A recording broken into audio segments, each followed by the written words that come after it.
Chapter 855, Inspection. Chapter 855, Inspection. Proofreader. Papatonks. Clang. This was the only sound made by the sword as it flashed for Juefan, the scarlet glow that followed hid within a bestial nature, one of power and wildness to turn any ignorant to mush. Juefan stood there at ease, ready to grab the sword and snap it like a twig. Boy, you're newcomers in Flying Cloud City? Yeah. We're Flying Cloud Manor Guards. We have orders to inspect every recent newcomer. Where is the master of this place? Call him out. The loud shouts from outside entered the duo's ears. Pausing, the girl's blade went back to her body, stopping the attack. Her brow tensed at the sudden interruption. Juefan pondered before he smiled inwardly. This chick must have gotten scared when she heard Flying Cloud Manor. Being found out was the last thing on her mind. Which helped confirm Juefan's guess. The girl had been involved in the break a month ago. With a sinister smile, Juefan's eyes shone. The girl grew angry at his rotten smile. The jade sword once again went to touch his neck as she barked, "What are you smiling at? Stop that." Juefan turned a deaf ear. "It's not me who's scared, but you. So what's there to fear?" Juefan's eyes looked up, looking amused and condescending. The girl was outraged, and found he ignored her even as she pressed the blade on his neck. Like he got confident all of a sudden as he looked elsewhere. Yet no amount of anger from her part would change that. Flying Cloud Manor's guards were at the door, making killing right now highly ill-advised. Once they're gone, humph. The girl squinted, sticking out her lip in anger. "Miss." Juefan showed a vile look as he uttered, "You're better off killing me. I'm not a nice guy, even planning on slapping you while unconscious." "Humph, I already knew that. But I'm not killing you over that, but," the girl huffed and glared, then went red in the cheeks with a weird smile. Juefan nodded, "Yeah, I stole your first kiss, but I don't think that grounds for murder. I've done something more foul to earn your anger and kill me." "More foul? What?" The girl was stunned. Juefan chuckled, then squinted as he sized her up, whispering in her ear, "Miss, congratulations, you're now a woman." "What?" The girl shuddered, unable to believe his words. What did you just say?" Juefan mocked. "Wasn't I clear enough? Fine, let me be completely transparent. I broke you in." Boom. A storm exploded in the girl's head, shocked to the core as she shook her head. "No, impossible, that can't be." "You think so?" Juefan snickered. "Miss, you should know better than me just how fine you are. Just think, a man was by your side while you were unconscious, a fully adult male. Could something happen? Did something happen? You decide. I'll kill you." The girl lost it as she howled, pointing her sword at Juefan amidst the tears. As if that wasn't enough for him, Juefan incited her more. "Come, kill me, but it won't matter since someone already took you. That won't ever change. With the Flying Cloud Manor guards at the door, if you kill me, you'll soon follow. Maybe we'll even die together, be with each other forever." "Hehe, well not that I mind, since my son can look after himself. As long as Miss doesn't have any others to worry about, let us die in the name of love." "Why you?" Her eyes shook as she gnashed her teeth. The sword trembled but didn't budge an inch. "I knew it. She's not alone in the city. She might have relatives far from here, but that wasn't enough to make her hesitate. Subjected to such humiliation, impulse was a human's first choice, but she hesitated because her people were still around and in danger. If something happened to her, it would distract them and make it easy for the guards to catch them. The thought of their safety had her hesitate even in the face of death. Juefan was more sure than ever that the girl was a great lead. The sword fell to the ground and the girl hugged her knees while sobbing. Anyone would be heartbroken hearing her woo Tilda. Juefan smiled and went to pat her head. "Miss, aren't you gonna kill me?" "Beat it." She roared like a banshee, wishing to swallow him whole. Juefan ignored it, of course, with a smile. "Then let me tell you a little secret. You're still an untouched chick." "What?" Shuddering, the girl lifted her head in shock. "Why you aren't lying?" Juefan shook his head. "It's your body and you don't know? Why even ask?" Blushing, the girl sensed herself and lowered her head in shame. Then why?" "I thought of letting you see what's most precious." Juefan said, "Once you found out you were broken, you didn't have the mind to care about some kiss, right? When you're about to die, who the hell cares if you're broken in? People always have a line they do not cross. but since it was broken and done with, why think about it? You should always think more about what you have and not cling to what you lost. Zhuo Fan walked outside. Now, let's see Flying Cloud Manor's guards. The more you hide, the more you bring suspicion on you. It's better to face them calmly. Even if you are who they're after, there's no way some nobody guards would recognize you. Zhuo Fan chuckled and went on ahead with a pleased look. The girl was too dumbstruck to react. Zhuo Fan now looked like a sage, of great wisdom, and not like the bastard he just played as. Even the girl felt like what happened was ages ago. Zhuo Fan was but a fifth-layer radiant stage cultivator, but his confidence and resolve made the girl's heart skip a beat also. Zhuo Fan paused, lifting his hands. Try not to get smart when you don't even know yourself. Cleverness may overreach itself, ha ha ha. Zhuo Fan walked away laughing. The girl glared and then giggled. Her cheeks were becoming red, and for some odd reason, her heart wouldn't calm down. The sudden arrival of Flying Cloud Manor guards must be the cause.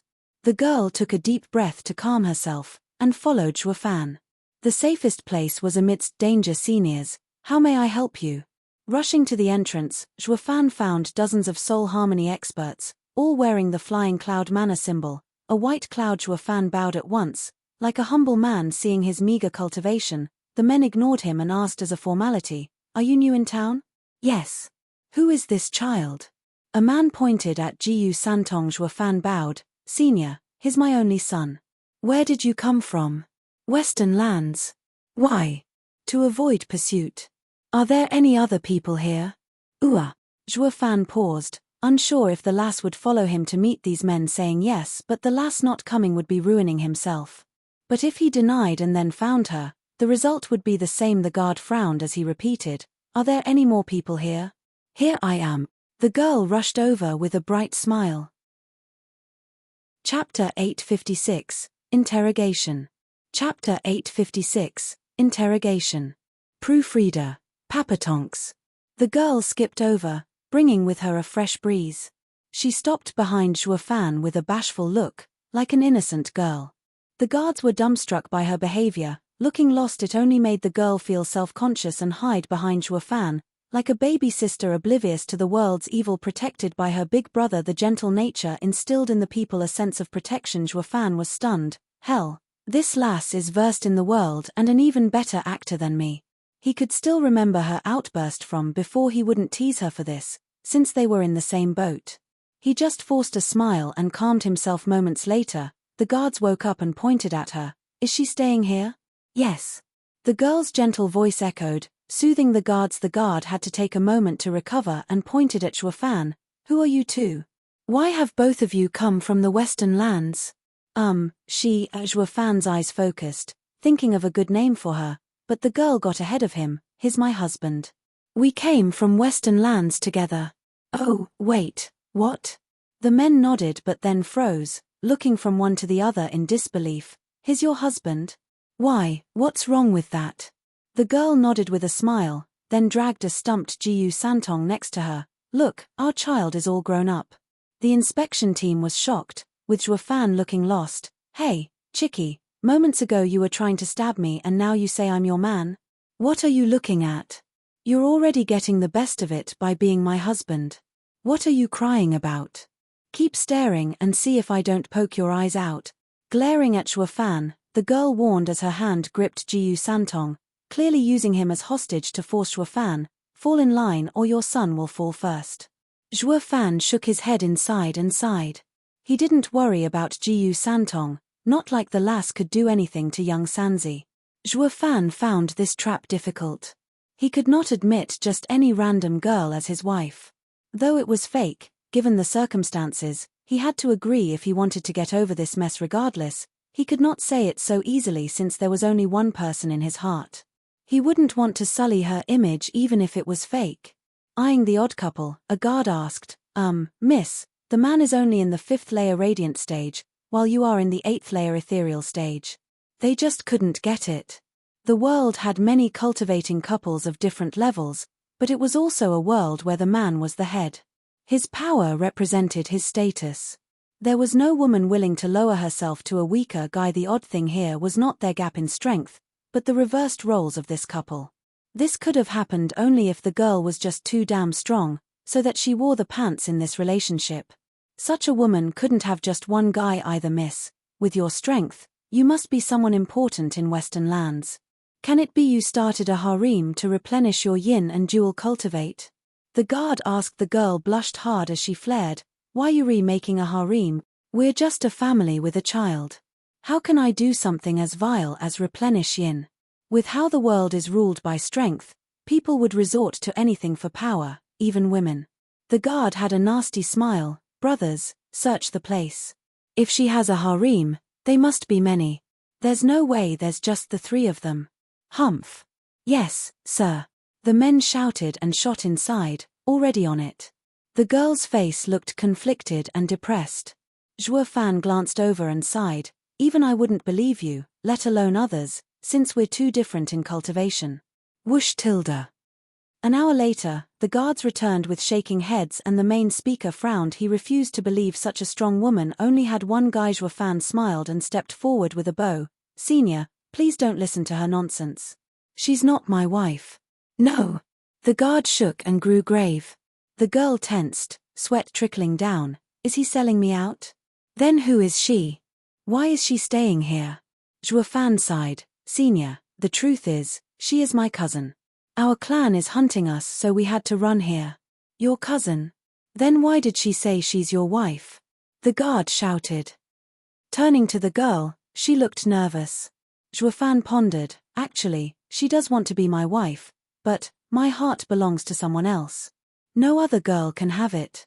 She was only playing a joke before. Please don't mind it, senior. Tell me exactly what is going on here, or I will have her arrested.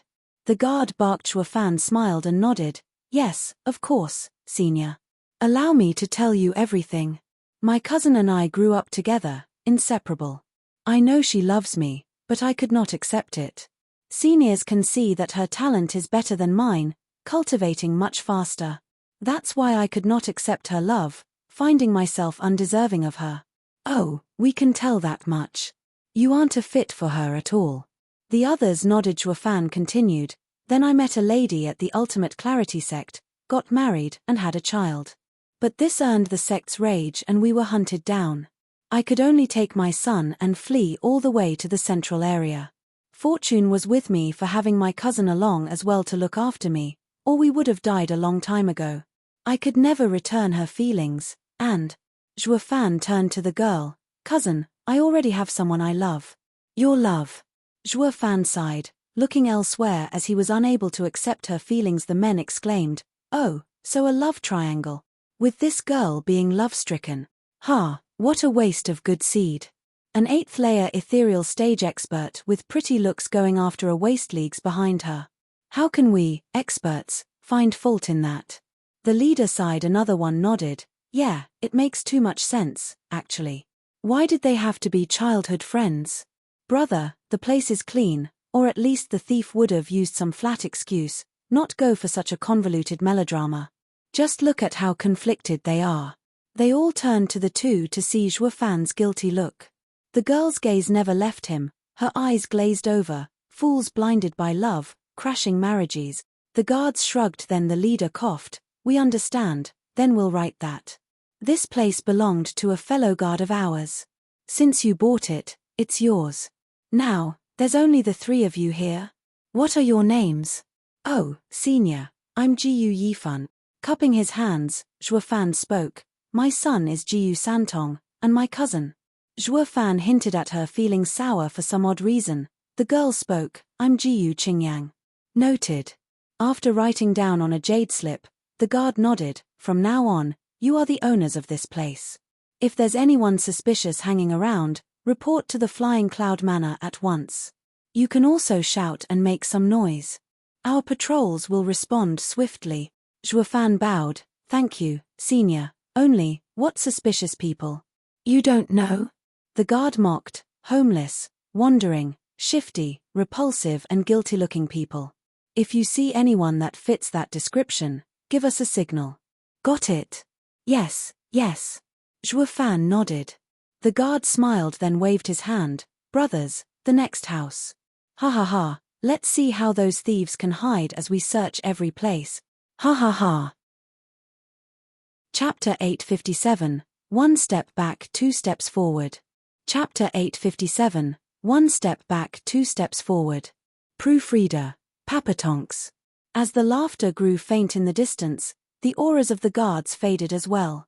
The trio watched them go with a sigh of relief now, close the door and see her out. Zhuo Fan clapped and said. Young Sanzi woke up and pulled the girl posing as his mom outside. Jiyu Santong didn't use force, just playing the role of a child. Anything else and he'd be throwing her out. The girl was stunned. What are you doing? What, you ask? Humph. Zhuo Fan glared at her. Didn't you hear senior? Meeting any homeless? Wandering, Jiyu Santong added shifty. Repulsive. Guilty-looking people. The father and son finished together as they stared at the girl. Anyone suspicious is to be reported to the Flying Cloud Manor. You should be thankful we're only kicking you out. The two threw her out like nothing, then shut the door behind her. She only woke up from her daze when she was outside. But seeing the door shut, anger burned in her gaze and she kicked the door open. The two held the door and pretended to be shaken from the impact by staggering back. They looked at her in panic. What are you doing? The guards are just around the corner. What of it? That's more than enough time to end your lives. The girl glared. Zhuo Fan shuddered in fake fear, then wailed, Big sister, we don't know each other. Us two have been drifters for years before finally coming to the central area, avoiding Western Land's pursuit, and starting a new life. We don't want any trouble. I don't know if you're related to the guard search, but for our safety, please leave. Take it as a returned favor for saving your life. Please don't drag us into this. The girl looked hard at the two, biting her lip, but then she asked, Hey, was what you said true? What did I say? About you and your wife? Did the sect break you up? What about your wife? Startled, Zhuo Fan didn't think she'd be hung up on that in this critical situation.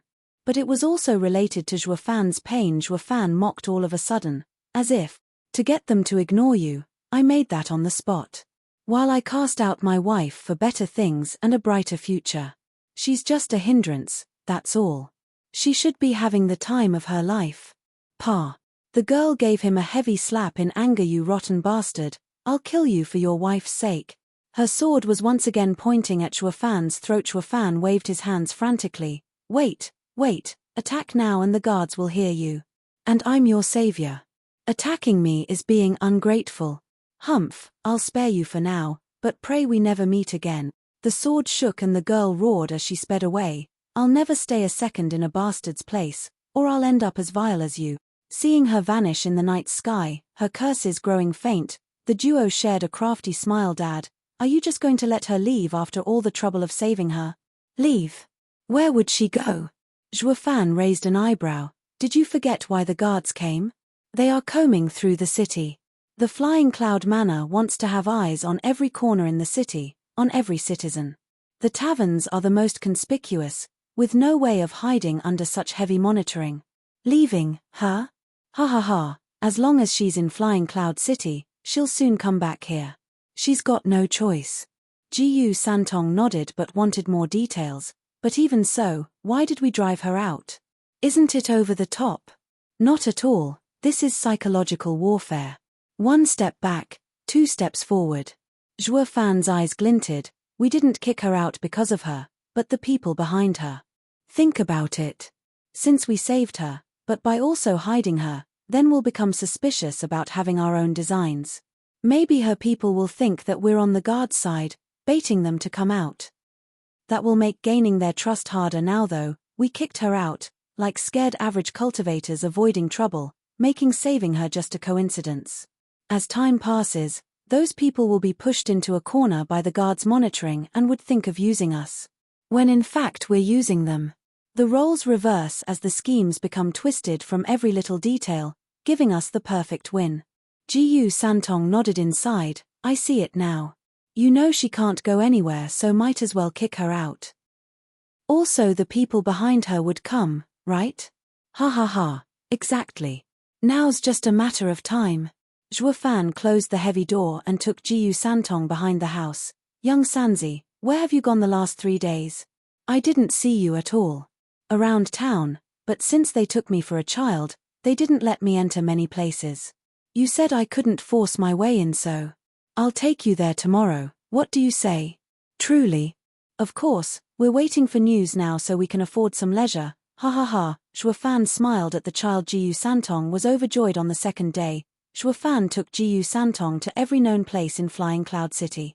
They played around, had fun, not thinking about anything, not bothering with anyone. On the third day, Shuofan and Jiyu Santong went to enjoy the local cuisine and the fine dishes, relishing in these rare father-son moments. They put their plan behind them, so it went for 10 days, carefree and relaxed.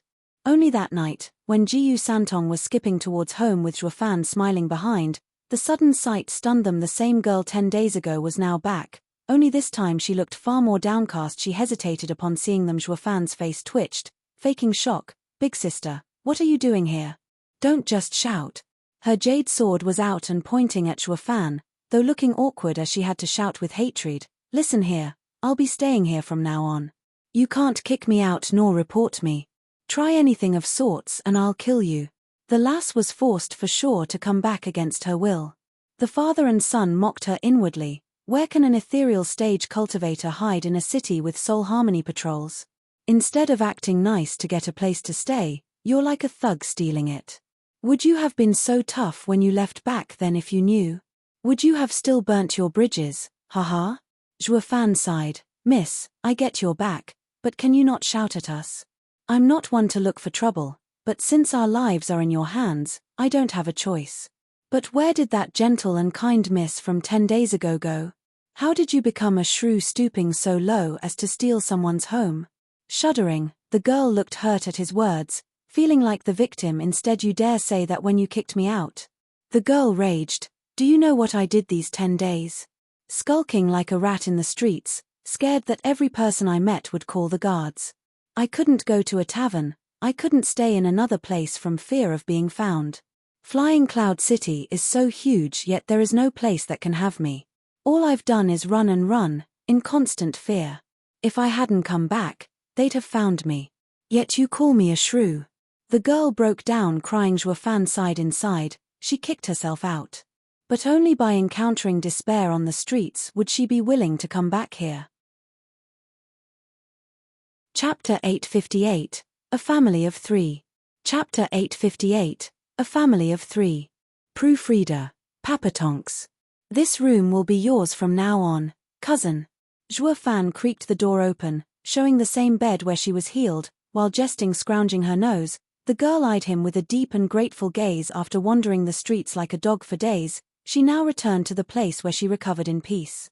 Anyone would be touched at this point, feeling like this place was home. Making a flourish, Shuofan invited her in. While he left looking at him leave, she shouted, I saw you and your son having fun in town these days. Pausing, Shuofan frowned and looked back. You mean we can't? You're very good to your dear son.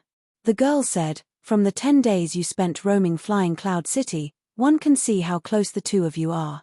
Shuofan asked, that's a father for you. What's wrong with that? But you said you abandoned your wife. The girl looked in doubt. Going by your close relation with your son, it can't be that you would do such a thing to his mother. Shuofan squinted. Women are women and a son is a son. Men are very clear on the differences. What does an unbroken chick know? Rolling his eyes, Shuofan walked away, his eyes glazing with grief as he shook his head. The girl was furious at the taunt, but then thought about it another way. Shuofan was erratic in his affairs, switching tunes at the drop of a hat, making him mysterious in her eyes. That he had secrets. The girl did not enter her room and walked behind the house. The moon hung in the sky above the sea of stars, bringing light to the night. In the backyard, Jiyu Santong sat at a stone table, playing with a wooden toy, looking rather cute. He might be 3 centuries old, but his puerile nature never changed, especially the last few days. Having Shuofan prioritize leisure activities in the city over work, he felt paternal love after ages. This brought out the child he buried inside, whining to Shuofan to get him some nice toys. He was now having the time of his life, until a girl popped up behind him. Jiyu Santong frowned, but faked oblivion as he played. Shuofan kept telling him to play dumb and act like a wee child. Jiyu Santong, was it?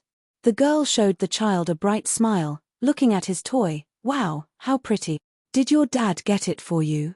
Eyeing her, Jiyu Santong was vague. Get on with it, or sleep it off. Ooh. The girl froze at such hostility, her face twitching hard. Why is he so mean? Wait, it's not the child's fault, but who he lived with, that guy's bad influence. I must hold it in. Smashing down the anger, the girl showed a kind face as she said, Santong, you shouldn't talk like that to me. It isn't nice. Who in hell would be nice to a broad that tried to kill the both of us? Gu Santong bit back. She almost spat blood in anger, her body shuddering. The apple doesn't fall far from the tree.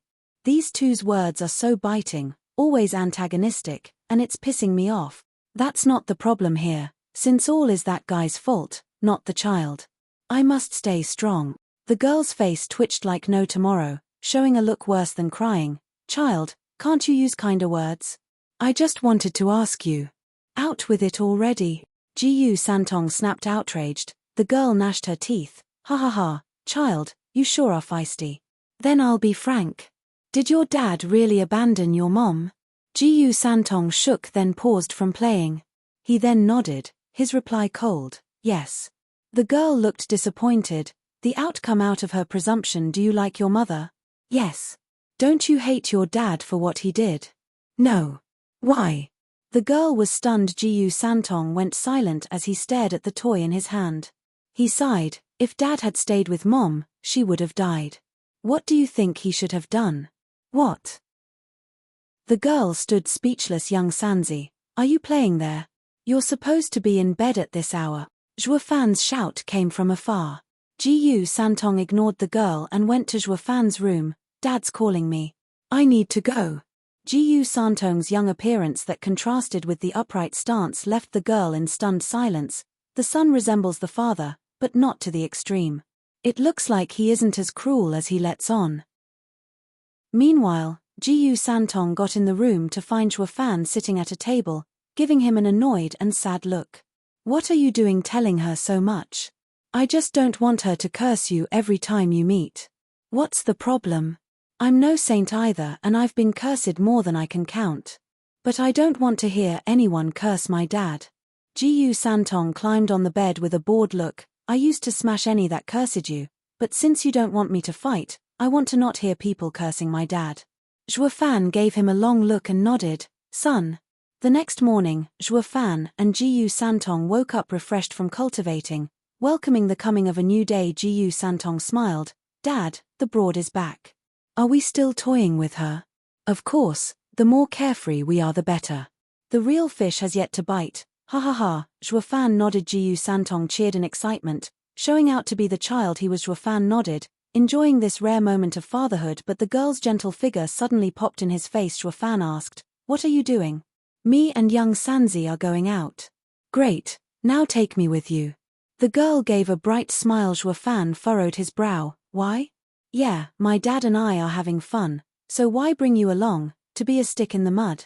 Gu Santong shunned her, making his position clear as day. She wiggled her cute nose, made a pout at the kid, then turned to Zhuofan to impose, who's to say you won't report me once you go out? That's why I have to keep an eye on you. Squinting, Zhuofan paused before showing a wide smile. Fine, since Miss wants to, then come along. As long as you don't misunderstand. Misunderstand what? The girl was curious, but Zhuofan's reply was a shifty grin. An hour later. Oh, Sir Gu, you brought your son to play again. What a great father you are spending these days with your son. And now you even brought the madam. My, Sir's madam is a world beauty. No wonder she has been cooped up at home for so long, ha ha ha. The trio walked down the street with many shouts aimed at them. Zhuofan just replied with a smile and nod. The girl was blushing harder than a tomato. She now realized what he meant and grumbled, why aren't you saying anything? I'm not your wife, but cousin. There's no point talking to these chatterboxes. They'll say whatever they want anyway. And I don't want to talk to some sellers either. Zhuofan grinned, his eyes always scanning his surroundings. By his calculations, the girl had been hiding the past days, making it hard for her friends to find her. Now that she walks in broad daylight, they should get in touch. One of the reasons why he accepted to take her along, as bait. Stop, who are you people? A patrol came by and barred their way. The girl tensed, ready to bolt, but Zhuofan held her smiling. Zhuofan did the talking. We're the Jiyu family from a nearby house. Taking a jade slip, the man read it and waved them off. Oh, the new Jiyu family, Jiyu Yifan, Jiyu Santong and Jiyu Qingyang. You're free to go. The patrol resumed their duty. The girl was stunned. They let us go that easy? Zhuo Fan easily guessed her thoughts. Did you forget we got registered a few days back? That jade slip has our portraits and details. In this flying cloud city we are a family of 3. Then what have I been doing these days, skulking around like a scared mouse? The girl was stumped. Zhuo Fan shrugged. Yeah, why did you run? That's what's called guilty looking. Shifty. Homeless. The father and son enjoyed teasing the hell out of the blushing girl. None of them noticed a pair of eyes watched from a dark corner. Chapter 859, Relative Invasion. Chapter 859, Relative Invasion. Proofreader. Papa Tonks. Dad, I want this, and that. Oh, this as well. In the noisy street, the trio strolled through the shops, like one big happy family. Jiyu Santong, like any child, would jump around at anything that caught his attention, which was everything. Zhuo Fan spoiled him like a true rich guy, forking out spirit stones without a twitch, and throwing them to the shopkeeper with an attitude. I'll take it all, ha ha ha. Thank you, sir. Thank you. The shopkeepers were overjoyed seeing their profit soar. Jiyu Santong was having the time of his life with this new batch of toys. The two's happiness was infectious, as it finally got through the girl, making her smile. Candy figurines. Come and enjoy candy figurines. The shouts had Jiyu Santong turn around with sparkling eyes as he saw an old man and his stall. Dad, what is that? All looks and no substance. You can just ignore it. Zhuo Fan spoke, but the sweets were all that were reflecting in Jiyu Santong's childish eyes. The girl lit up and smiled. Young Sanzi, I'll buy you some, alright? Jiyu Santong grumbled, then looked at Zhuo Fan for permission. Ha ha ha. The girl's a freeloader, so getting something out of her is natural. Zhuo Fan scratched his nose and teased, Young Sanzi, go all out and get what you want. Fleece her down to the last stone. Jiyu Santong bobbed his head in glee, then looked around for his targets, wanting not just the candy but heaps of other stuff. He showed a brilliant smile, extending his cute hand at the girl. The girl's face twitched and glared at Zhuo Fan. I just knew you're a bad influence on the child. You're not buying. You liar. Zhuo Fan twisted his head away, grinning inside. Jiyu Santong pouted and complained the kid sure knew how to use his adorable puppy eyes to melt her resistance, and so she nodded with a smile. Don't worry, young Sanzi, I'll buy it all, ha ha ha. She went to the candy cellar but not before glaring at Zhuo Fan and making faces. It was hard to tell if she was being cute like Jiyu Santong or plain angry. Zhuo Fan held Jiyu Santong's hand as they looked around, enjoying themselves. How much for a candy? Whoosh tilde.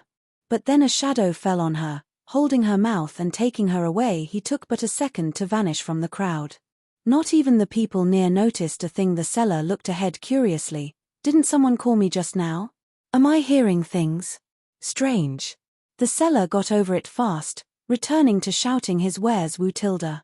In a dark and desolate corner, the girl struggled in fear under the attacker's hand, but the hand clamped down like an iron vice, not letting a sound escape. She panicked, wanting to unleash her power to break free. There was no point playing now, not when the attacker had to be from the flying cloud manor. Yanga, it's me. The attacker spoke hastily before she did anything rash. Halting, the girl stopped her resistance at the voice.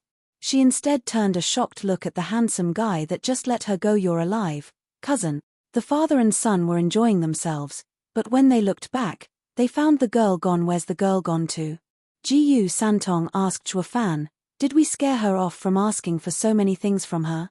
Zhuo Fan staggered and shook his head. All those things you asked for are barely a few spirit stones, not to mention she's someone important in the eastern lands with her high cultivation. Scaring her off? And where would she be staying if she did? Oh right, the past 10 days were spent homeless and in suffering. She doesn't have the nerve to wander around town alone. Jiyu Santong pondered, then cried, did the guards take her? Zhuo Fan shook his head. Flying Cloud Manor is the leader here. Why would they resort to subterfuge when they could just waltz in and grab her? And she came from our place too. If they got her, we'd be in for it as well. I bet this is the hand of her friends. Zhuo Fan smiled at Jiyu Santong's lost look. With her walking in broad daylight all casual, her friends must be stunned and wanted to take her for answers. Jiyu Santong showed a vague smile. Dad, this time, we hooked a big fish. Yeah, but that will put an end to our vacation. Zhuo Fan smiled. Young Sanzi, this may be our last day having fun, so let's make the most of it. I'll take you anywhere you want to go. I heard there's a street packed with food stalls 100 miles east of the town. Let's go eat our fill. Brat, you only think with your stomach. Food first and then the rest, hey. Zhuo Fan and his son walked to their target, having everything under control, enjoying their last day of leisure. Only in the dead of night, with the moon high above them, did they return home. But what welcomed them was a hand grabbing each of their mouths. The door was quickly closed and the soul harmony experts took them into the house. Jiyu Santong tensed in shock, about to fight back, but Zhuo Fan looked at him to calm down.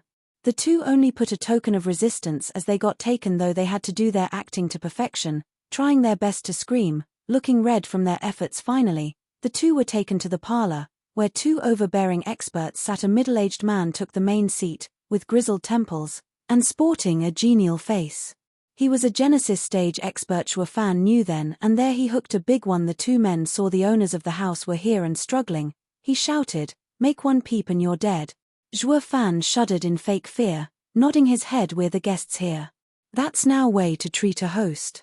And there's a child present as well." The middle-aged man frowned and waved his hand. "Release them. Is this how the name we nurtured for 10,000 years is going to be ruined?" "Yes, clan head." The two bowed and withdrew, leaving Zhuo Fan and his son. The middle-aged man smiled, but Zhuo Fan cried out in panic first, "Sirs, you got the wrong guy. I just came from the distant western lands. I don't even know the former owner of this place. Don't take your revenge on me, I'm innocent." "Ha ha ha, little brother, you misunderstand. We didn't come for revenge." The middle-aged man smiled. Zhuo Fan shouted again, "Did you come to rob then?" "Oh God, I heard Flying Cloud City security was solid. How did it come to this?" The middle-aged man's face twitched. "Robbery? Revenge would be better. Little brother, listen to me, Big brother, sir, you can see that I'm a meager radiant stage cultivator, not worth anything in Flying Cloud City. I only have my son with me and nothing of value to you. I know I bought a former Flying Cloud Manor Guard's house, but I'm not rich. I'm actually dirt poor." Zhuo Fan kept cutting the man's explanation, crying and whining. Chapter 860, Best Clan in Eastern Lands. Chapter 860, Best Clan in Eastern Lands. Proofreader, Papatonks. Eyes twitching, the man looked at himself, then at the rows of men on either side. "Tell me, do we look like robbers?" The people shook their heads with a genial smile. "Clan head, don't listen to this civilian's nonsense. What does a radiant stage cultivator know? Yeah, clan head, just ignore him. Sir's brilliant martial renown is above thievery. He's just scared to death and babbles on." Yeah, indeed. They all agreed, looking at Zhuo Fan in disdain and disregard. "You don't have to say that." The middle-aged man shook his hand, turning to Zhuo Fan. "By barging into this man's home, we invite suspicion of being less than we are. This is excusable. But we are righteous men, forced by circumstances to resort to such debase methods, making us look like killers and criminals. How are we any different then, from Shangguan Feiyun that betrayed our clan, our greatest shame?" Clan head is wise. They all stood and bowed to the middle-aged man. The man nodded and smiled. "Little brother, to be honest, we've barged into your peaceful abode from lack of choice. I hope you could let us seek refuge for a few days. I would be most grateful." The middle-aged man stood up and bowed a little to Zhuo Fan. Zhuo Fan nodded inwardly. Regardless of methods, he knows how to win someone over, fishing for compliments while also being very wise and worthy of respect. In any case, quite remarkable for a leader. As for the rest, glancing at the extras, Zhuo Fan scrunched his nose, waving his hands like a victim. "Big brother, you already have your blade on our necks. I have no choice but to give you shelter, even drag me through the latrine if you want to." The middle-aged man burst out and the rest laughed. "Little brother, no need to be so tense. We'll be gone soon. We're not here to hurt you, just borrowing. Who would believe that? Any one of you is stronger than me and can kill me with your thumb." Zhuo Fan complained. Big brother, where do you come from? You want to know who we are? Someone shouted at Zhuo Fan's question, scaring him back and hugging young Sanzi close, glaring at the speaker. The middle-aged man smiled. There's no point in hiding it. We're from the Eastern Lands. Eastern Lands? Zhuo Fan pondered, then sighed. When I was hunted down in the Western Lands, I thought of going through the central area to flee to Eastern Lands, but I'm glad I didn't. It seems Eastern Lands isn't any better than Western Lands for all you experts to resort to this. Eastern Lands must be in dire straits. The middle-aged man almost spat blood, bearing a crestfallen look. Little brother, after all I've said, you still see us as robbers? How could I? Zhuo Fan panicked. How could I see heroes like yourselves as mere robbers? You're temporary guests, borrowing and taking for now. If this becomes permanent, I won't mind it either. The middle-aged man's face sunk, holding his head and sighed. This great and known clan head was now seen by a little guy as nothing more than a murderer and thief. If Eastern Lands heard it, all the sects would laugh shortly after. Bright laughter echoed, followed by a familiar girl. Father, I told you not to see him.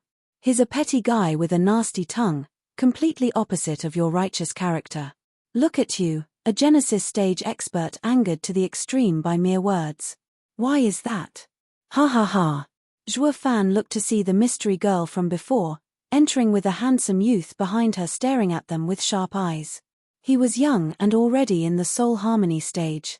He'd be a worthy candidate for the title of the best if this was the Western Lands uncle. The guy bowed before the middle-aged man, ignoring Zhuo Fan as he returned behind the girl. The middle-aged man chuckled, turning to Zhuo Fan. Do you know my daughter, little brother? Zhuo Fan bobbed his head with a lost look. I heard she's your cousin. With a sinister smile, the middle-aged man laughed. Since I'm her father, that makes me your uncle. And uncle here came to visit his kin, not rob. Is this easier to accept? Ha ha ha. Zhuo Fan gave him a long look, then chuckled inwardly. This guy is a man of principles, but not pedantic, looking to justify himself. First you take our house and now you write it off as a family visit. How amusing. Big brother. It's uncle. Sighing, Zhuo Fan put on a strained face as the middle-aged man tried to become Zhuo Fan's senior. Zhuo Fan rolled his eyes and returned to the main topic. Us two come from Western Lands and only found the girl wounded just as we bought the house. I'm an alchemist and I saved your daughter's life. In the end, when the guards came to search us, your daughter threatened me to bluff my way out, even using my GU name. It's dangerous enough to hold one person, but now, will all of you unknown people in my house, if you're found? I understand your concern. The middle-aged man waved with a stern face. Little brother, I know everything from Yanga. As a father, I'm most grateful for sheltering her and saving her life. But our operation has countless lives in Eastern Lands at stake. Success is a must. While some decisions are not to my liking, I still have to make them. We must take your house, because we can't find any better place to stay. You know as well how tight security has become. Because of you, Yanga is now a member of this household. Whether you like it or not, she is above suspicion. Zhuo Fan choked. Are you saying you'll silence us? That's not it at all. I just hope you will work with us and not force us to resort to such vile acts. The middle-aged man sighed. We won't do anything to you, just keep you here at most. Once our business is done, we'll be out of your hair. But if you wish to work with us, it will make our interactions easier. Since you're my nephew, right? Ha ha ha. Zhuo Fan hesitated as he looked at Jiyu Santong, considering his child's safety first. But, how can I believe you won't hurt us? With the name of the famed Shangguan clan, the middle-aged man's eyes shone. Zhuo Fan cried out, Shangguan clan? The same best clan in Eastern Lands? Yes, I am Shangguan clan's clan head, Shangguan Feixiong. The middle-aged man declared, then pointed at the girl and youth. She is my daughter, Shangguan Qingyang, and my nephew, Shangguan Yulin. Everyone else is a venerable or elder of the Shangguan clan. Shaking, Zhuo Fan could hardly believe the best clan of Eastern Lands' entire experts were here en masse. That means that Shangguan Feiyun, one of the 9 Sword Kings, is your younger brother. Shangguan Feixiong gnashed his teeth. But ever since he betrayed Eastern Lands, casting his lot with Invincible Sword, I no longer have a brother. We came here to take back the Eastern Land's treasure he stole. Little brother, I hope, on account of the alliance between the 4 areas, that you'd help hide us." Zhuo Fan's heart sank, looking into Shangguan Feixiong's wise eyes, and nodded, "Don't worry, uncle, we're all on the same side. I will definitely help the Shangguan clan succeed." Wait, what? His heroic valor got Shangguan Feixiong to nod in reflex. But then he cried out, startled, What did you call me?" Zhuo Fan scratched his nose with a chuckle. "Uncle, didn't you see yourself as such? Did you forget already?" Zhuo Fan patted Jiyu Santong's head proudly. "Young Sanzi, we're hailing for a renowned clan. Once we return with uncle to Eastern Lands, none shall pick on us. We'll see if they dare lay a finger on us after uttering the name Shangguan. We're no longer vagrants, ha ha ha. Yeah, let's also go slaughter Western Lands later, kill all our pursuers." Jiyu Santong bobbed his cute head, bearing a nasty smirk. Everyone else looked on, speechless, for crying out loud. One moment they were scared like mice, and now they have no shame with power behind them. Chapter 861, Opportune Nephew. Chapter 861, Opportune Nephew. Proofreader, Papa Tonks. Everyone looked dumbstruck at the crass father-son pair. What's wrong with these two? They have yet to come from old money and power, yet they're acting more obnoxiously than a clan with a deep heritage. What? Drop the Shangguan clan's name around so no one will pick on you? I bet you're planning the opposite, to use the name to pick on people. We came from the renowned Shangguan clan in the Eastern Lands, but we're educated and no honor. We definitely won't let some disrespectful guys like you ruin our good name." Everyone turned to Shangguan Feixiong, clan head. "You started it, now finish it." Shangguan Feixiong shook his head, his face twitching. There was no way he would just accept someone as his nephew. He only used it as a leverage to become friends, but how was he to know there was such a brazen guy in the world, trying to leverage him instead? He's just a punk. "I didn't think the owner of the house would be a bastard." As everyone had nothing but contempt for the two, Shangguan Qingyang laughed. Having been around them the past few days, this Missy had gotten quite friendly, or maybe she understood them the best. Seeing them declare this with a straight face, she liked it. "Hey, how about you become my real cousin?" Zhuo Fan turned to her and shook his head. "Who the hell would? It's that I don't have a choice." Shangguan Feixiong would be pissed if she could hear him. "Oh please, for me to accept you as one is the greatest fortune of your lifetime. It's leapfrogging into power, yet you freaking shun it. You're nothing but a moron," which was a moot point since he didn't know where to begin. He only felt that taking this pair into his fold would be the greatest mistake of his life, but as the leader, his word was gold. Once spoken, he couldn't just take it back. He sighed. "Then you will become Shangguan clan's front, blocking the Flying Cloud Manor's investigation. When we all go to Eastern Lands, you'll be rewarded for your effort." "Yes, uncle." With a genial smile, Zhuo Fan was open in his attempts. Shangguan Feixiong only felt pain instead. He looked from his real nephew, showing valor and attitude, then at the new one, with a shrewd gaze and wretched looking. He'd better brace himself for when he returned home for a world of humiliation. Sighing, Shangguan Feixiong waved his hand, tired like never before. "Since we're now in understanding, you are dismissed." Shangguan Feixiong stood and walked towards the backyard. "Uncle, let me get you a nice room." Zhuo Fan skipped next to him, like the most obvious toad there was, beaming. "Ha ha ha, allow your nephew to lead you." "No, we already got our rooms. You just have to play your part." Shangguan Feixiong shunned him. "Zhuo Fan just didn't know when to quit. How can I? I have to do my duty for the family." "Screw your duty. That was just a blunder of mine." Rolling his eyes, Shangguan Feixiong wanted to push Zhuo Fan away, but Zhuo Fan stuck with him with his nauseatingly sweat flatteries.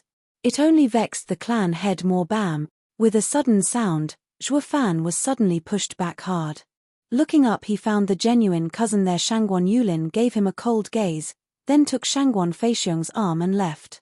This time he didn't refuse. The rest shrugged at the event, mocking Zhuo Fan as they left. It just so happened that some of the mockery reached the duo's ears. "Humph, a social climber who doesn't know when to quit. Shangguan clan will be shamed now, having these thugs." "Exactly, but what can you do? They just got lucky to meet us when we need them. Ha ha ha. The name of Shangguan clan is enough for these fools for several lifetimes. Jiyu Santong clenched his fists, but Shuofan pulled him back. Young Sanzi, now I'm your real aunt, hi hi hi. Shangguan Qingyang skipped over with glee, holding young Sanzi's face with a smile. Young Sanzi looked at her with a cold gaze and slapped her hands away. You're no aunt of mine. Jiyu Santong gave her the cold shoulder as he left Shuofan side inside. Invincible Scamp had never been so humiliated in his life. It's all for the sake of the mission. Maybe I should have just left him with Kuanpeng. He's too young and Kuanpeng won't touch him yet. They're at least his king. I shouldn't make choices for young Sanzi, whether good or wrong. Shangguan Qingyang looked stunned. What's with young Sanzi? Did I say something? It's not you. You know kids, so volatile. Don't mind it. Shuofan went after Jiyu Santong. I'll look after him. See you. Seeing them go, Shangguan Qingyang looked concerned. A tall man loomed from behind, Shangguan Yulin, smiling at her lost look. Cousin, what are you looking at? I was just wondering why young Sanzi looked so annoyed. Annoyed? Ha ha ha, for a pair of greedy people, getting into Shangguan clan should be a moment of celebration. What's there to be annoyed about? Shangguan Yulin sneered. Shangguan Qingyang glared at him. What do you know? They aren't like that. No. They just acted like brazen and obnoxious people. Anyone could see it. Why is it only you taking their side? You don't know anything. Shangguan Qingyang flicked her head away in annoyance. I've been around them for the past days and they're kind and cherish one another, and not power-hungry people. If they were, they'd long since reported me to Flying Cloud Manor. That's because they were weak, afraid you'd kill them. No, they were never afraid or tense around me. In fact, they always had biting remarks, pissing me off. Shangguan Qingyang was firm. They have their own problems. The jeers and harsh tones are only a front. Don't misunderstand them. Cousin, why do you always side with others? They're no others. Haven't you heard Dad calling Sir Jiyu nephew? That's just the shameless punk trying to squeeze his way into the clan. Uncle is a man of virtue, not for someone like that thug to get close to. I told you, don't judge a book by its cover. Shangguan Qingyang glared and left. Shangguan Yulin's eyes flashed with anger, his fists clenched. I'll deal with you soon, you damn bastards. Just you wait. Shuofan was back in his room and saw Jiyu Santong on the bed with sad look as he lay on the pillow. Shuofan patted his back and chuckled. What's wrong, brat, angry? Ha ha ha, think about it. They mock us for our weakness. It's this weakness that will drop their guard and earn their trust. That when we use them to punch through, we're deceiving them. We should be the one laughing at them. Those morons, ha ha ha. Jiyu Santong began after a long pause. We're being watched by 5 soul harmony experts not 100 meters away. I know. We're outsiders, so of course they won't believe us. They fear we'll snitch. But they're wrong. Don't you think having 5 of them watching us is kind of small? Shuofan showed a devious grin, winking at Jiyu Santong. Jiyu Santong smiled at last. Yeah, I can deal with 5 in one punch. Meanwhile, Shangguan Feixiong entered into a dark room. 3 elders were already here, sitting on the bed with eyes closed. Feixiong, what is it? One spoke, bowing. Shangguan Feixiong's tone was respectful. Venerables, the owner of the house is a nobody. He even has an 8-year-old son. We can relax for now and deal with Feiyun. Good, we'll use this foothold to make a second ambush. One elder shouted, this time, we will take the divine weapon back to Eastern Land. Chapter 862. Just wait. Chapter 862. Just wait. Proofreader. Papatonks. Morning, seniors, ha ha ha. Bright and early, Shuofan and young Sanzi were heading towards the door and were startled to see someone already there. But that didn't stop him from greeting with a smile. The exit had guards in place, soul harmony experts with mighty auras glancing over. The 2 men put their hand out, blocking the way. Shuofan looked at them puzzled as they mocked. Sorry, Sir Jiyu, you're the clan head's nephew. For your safety, it's best you stay inside. Oh, I see, now I'm someone of value, ha ha ha. Shuofan gave a strained laugh. You're taking our safety very seriously, I see. Hey, why thank you. Bobbing his face with a bright smile, Shuofan took young Sanzi back. Not thinking of leaving again, the men held nothing but disdain for the two. Jiyu Santong looked bleak, gnashing his teeth. Damn these bastards, they take our home and now are locking us in. Easy now, young Sanzi. Didn't I tell you already? Yesterday was going to be our last day of leisure. With a sinister smile, Zhuofan continued, which works best for us. They want to keep us here, so we'll use this to see their every move. Once they act and fight with the flying cloud manner, we'll be sure to reap the rewards, completing our mission. Jiyu Santong nodded, but that didn't mean he liked it. With these cowards, who knows how long we'll be stuck here before that happens. Ha ha ha, these blokes won't last long. The more they wait, the more dangerous it gets. They're more desperate than us to finish and go home.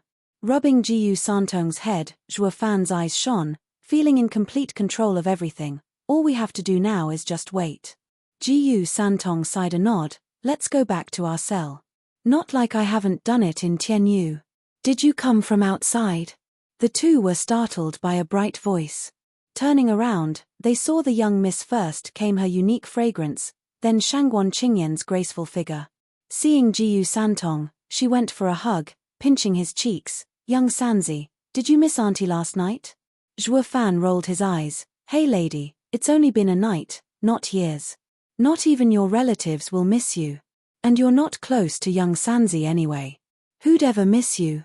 Jiyu Santong was of the same mind, judging by that cold look. Who'd ever miss you? That one went straight to her heart as Shangguan Qingyang showed a bitter smile. Young Sanzi, you're still so stubborn. Let go of me.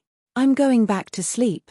Jiyu Santong huffed, looking elsewhere. Shangguan Qingyang was stumped. Why is he so cold to me, and angry? Who is he angry at? Glancing at Zhuofan, he chuckled. Don't mind it, he's just being a brat. I promised to take him out to play, but you know how I'm now a new man, with the clan worried for my safety. So I have to stay inside for now, and the child. They're holding you here. Shangguan Qingyang exploded. This is your home and we're just guests. How can they do this? That's just crossing the line. Humph, Shangguan clan isn't so shameless. Young Sanzi, don't worry, Auntie here will take you out. Shangguan Qingyang carried Jiyu Santong as she marched for the door. A woman on a crusade. Zhuofan smirked, enjoying the show that followed young miss. The two men bowed before Shangguan Qingyang. Unlike how they treated Zhuofan, Shangguan Qingyang barked. What do you think you're doing? This is the Jiyu household, so why are you stopping the two of them? Are you settling in the role of robbers, taking another's home? Have you forgotten all the values Shangguan clan stands for? Young miss, please. The two bowed again, feeling conflicted. It's clan head's order. We're just the messengers. Shangguan Qingyan's brow shook. Dad? No way. He clearly said to look after the father and son, to be friendly. He even sees him as nephew. Yeah, it must be that clan head was worried for his new nephew that he didn't want him to go out. The town isn't safe. Bullshit. Shangguan Qingyang cut them off with her outburst. You can't lie to me. They have nothing to do with the Shangguan clan. No one's after them in Flying Cloud City. You're just trapping them here. Humph, I brought you all here and this is what you do. It is my duty to hold the true owner of this house's side. Now shove off. I'm taking young Sanzi and Sir Zhuo for a walk. Frowning, the two were very conflicted. Indecisive. Zhuofan looked from the side. He wanted Shangguan clan to pave his way, but it wasn't bad making waves and stirring things up either, lest some guy from the Shangguan clan wanted to push him around. If he didn't stand out, he'd suffer. This noise came at the best time, showing everyone Shangguan clan's young miss was on their side and scaring off some bored chaps looking for trouble. Zhuofan simply watched the show unfold with a hidden smile. As the situation became tense, a shout came. Cousin, uncle is calling you. The Jiyu father and son can come as well. The two men sighed. The clan head finally asked for young miss. It was getting a bit too tense for them, having to choose between duty and respect. I'll go see Dad and then we'll go out. Glaring at them, Shangguan Qingyang hugged Jiyu Santong as she went. Sir Jiyu, we'll explain it all to Dad. Zhuofan nodded, walking behind her. Bam! Something blocked his view then, knocking into it and stumbling 5 steps back. It was Shangguan Yulin. Zhuofan sneered inside. Here it comes, making it hard on me. First last night and now today. He's clearly looking for trouble. Shangguan Qingyang was enraged, holding Jiyu Santong as she went, while oblivious to Zhuo Fan's predicament. Shangguan Yulin watched her go, then mocked Zhuo Fan, "Stay away from young miss. Wretched social climbers like you two won't get anywhere." Shangguan Yulin left. After that Zhuo Fan raised an eyebrow, staring hard at him, then he shook his head. "Such are clansmen, empty of talent yet full of conceit and petty. While you're looking after the Shangguan clan's name, I have a way bigger goal in mind." Zhuo Fan shook his head before going as well. People gathered into the parlor, where Shangguan Qingyang and Shangguan Feixiong were already present. Seeing her dad, Shangguan Qingyang started whining, "Ha ha ha, alright, I was only thinking of the two's safety. I'll make sure to berate those insensible men." Shangguan Feixiong was a leader after all, easily handling this trifle. Then he turned to Zhuo Fan. "Yifan, you're part of the Shangguan clan now and must shoulder the burden. None of us can walk outside and the task of gathering information falls to you. Qingyang, Yulin, you'll provide assistance in the light and in shadows." Shangguan Qingyang lit up. "Then young Sanzi can go outside?" "Of course." Shangguan Feixiong smiled. "I said that they misunderstood my intention. I never wanted to hold the two here." "Great." Shangguan Qingyang cheered, hugging young Sanzi close. Young Sanzi was also smiling, only Zhuo Fan had a calculative look. Chapter 863, Only Him. Chapter 863, Only Him. Proofreader, Papatonks. A family of 3 was seen walking down the bustling street. The picture of happiness. Zhuo Fan and Shangguan Qingyang held Jiyu Santong's hands between them. The image of the parents taking their child to play earned the jealousy of many, especially from bachelors, and even more so from a certain shadow from a certain corner. Gnashing his teeth with bloodshot eyes, Shangguan Feixiong had them go out to gather info, since everyone else was too conspicuous with their build and aura. The Flying Cloud City's guards would find them on the spot, being in the radiant stage and ethereal stage. The lovely family blended naturally in the urban jungle, raising no eyebrows and no warning. Even the Shangguan Yulin, a fresh soul harmony stage cultivator, found nothing wrong with this picture. The 4 of them thus went out as scouts, making it look easy. Which it was, since no one minded a few ants. They acted on 2 fronts, Shangguan Yulin in the shadows, while the family in the open, which was the only choice since Zhuo Fan was recorded to be the owner of that house. Shangguan Yulin was a vagrant. And while the patrol might ignore his cultivation, the papers showed he wasn't on them. So, what could an undeclared bachelor supposed to do? Slunk from the shadows with tears of jealousy streaming down his cheeks at others' happiness. "Dad, that one. Here. Auntie, I want one. Here. Dad, Auntie, I want everything.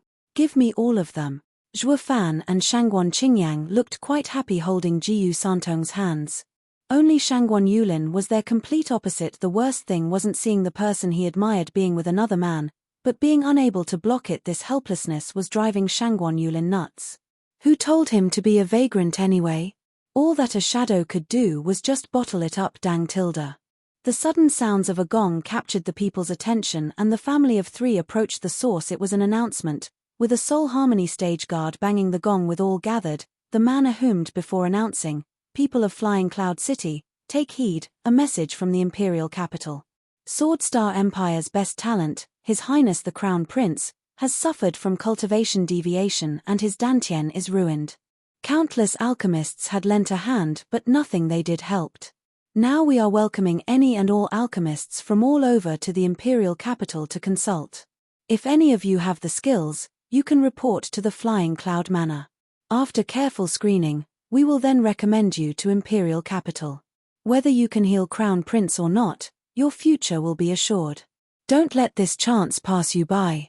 The crowd's eyes shone with ambition. In the central area, there were no sects, only the Sword Star Empire ruling supreme. Getting a job in the imperial capital would set them for life. Whispers spread around, with many looking excited, like they were bound to win. Zhuo Fan just squinted in thought. Whether the Crown Prince's situation is real or not, it's also a great chance to slip into Flying Cloud Manor. Getting an early grasp of the terrain and assets would make his mission that much easier. Cousin. Shangguan Qingyang looked excited, but she didn't speak before making sure there was no one around. "We've been walking for a while now. Let's go back. Young Sanzi must be tired." Eyeing her, Zhuo Fan knew exactly what she wanted, To report Shuo Fan nodded and they went back. A sudden shadow flashed by them after a few steps, vanishing them from the street and taking them into a dark corner. Shangguan Qingyang asked, "Cousin, you go back with the child. I need Brother Jiyu for a moment." Shangguan Yulin was tense. "I saw some people from Flying Cloud Manor moving around in secret, but I can't do much as I am. I want Brother Jiyu to cover for me to investigate." Shangguan Qingyang took it at face value and nodded. "All right, but you have to stay safe, cousin. You must bring Sir Jiyu back safely. He's just a radiant stage cultivator. Anyone can beat him. Don't worry, cousin, he'll be back safe and sound." With resentment in his eyes, Shangguan Yulin put on a smile. Shangguan Qingyang chuckled, while Shuo Fan could read more into it, though too curious about his plan to expose him. Shangguan Qingyang took Jiyu Santong back while Shangguan Yulin grabbed Shuo Fan's arm towards a forest with a brutal gaze. "Flying Cloud Manor is recruiting alchemists." Shangguan Qingyang started at the news, then turned serious. "Yanga, is this true?" Shangguan Qingyang nodded, blurting, "Yes, the whole street heard it." "Then it must be real." Shangguan Feixiong's eyes flashed. "This is our best chance to get into the manor. But what if it's a trap?" Shangguan Feixiong then looked around. "Where's Yulin?" Cousin found clues into the manor and wanted Jiyu Yifan to cover for him. "Yulin has always been level-headed. He must have his reasons for doing this. Jiyu Yifan will be fine with him." Shangguan Feixiong squinted, mulling over this information before walking outside. He went to a familiar room, where the three old men sat bowing. Shangguan Feixiong made his report and added, "I'm yet unclear if this is a chance or a trap. Danger and opportunity often walk hand in hand." An elder spoke, "Regardless, this is our chance to scout the manor. It's far better than going in head first. We lost too many last time, with even your daughter suffering a heavy wound, threatening her life. We shouldn't have taken the kids with us." Shangguan Feiyun shook his head. "Venerable, the Shangguan clan isn't afraid of death, nor are we conceited. The same goes for my daughter.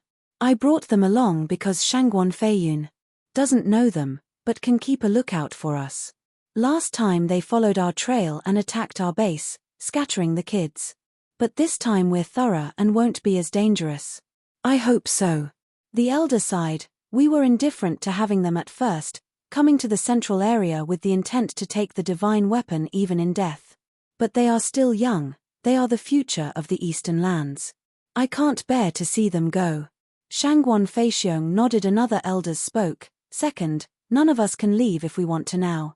Why talk about it then? Our goal is to find where the divine weapon is located. The fact that it recruits alchemists is a chance for us, regardless of anything. But who can we entrust with infiltrating the manor? None of us can go, since even after 100 years since Shangguan Feiyun left Eastern Lands, he'd still remember us. No matter how we try to hide, he'll find us." Shangguan Feixiong frowned. "That means we can only give it to a junior. But who among them has the alchemical skills to get into the manor?" The men shook their heads. "Our clan has many talents in cultivation, but none in alchemy." "Yeah, alchemy is related to cultivation, skill and arts to become a grandmaster." The elder sighed. "Alchemists will flock to Flying Cloud Manor with this announcement. Without the power of a soul harmony stage, it's difficult to stand out. We can only have Yulin try." Shangguan Feixiong muttered. The three elders nodded helplessly. "He may not be an alchemist, he's the only choice among the juniors." Chapter 864, 50-Mile Plan. Chapter 864, 50-Mile Plan. Proofreader, Papatonks. Does that mean the Crown Prince's situation is a lie? In a wide and lavish hall, sparkling with wealth, a handsome man sat in the seat of honor. With a teacup in hand, his eyes crackled with lightning as he looked at the seat left of him. The calm and smiling youth there looked like even a slight breeze would topple him, lacking the bold air a man would have though his eyes told another story, making the middle-aged man turn serious and not disregard him. "Prime Minister, sir, what act are you enacting?" With a wide grin, the youth turned to the seat of honor. "Ha ha ha, that would be my line," soared King Feiyun. 2 months ago there was some loud ruckus coming from the hundreds of experts entering the manor. Why is it that the Sword King didn't inform the imperial capital?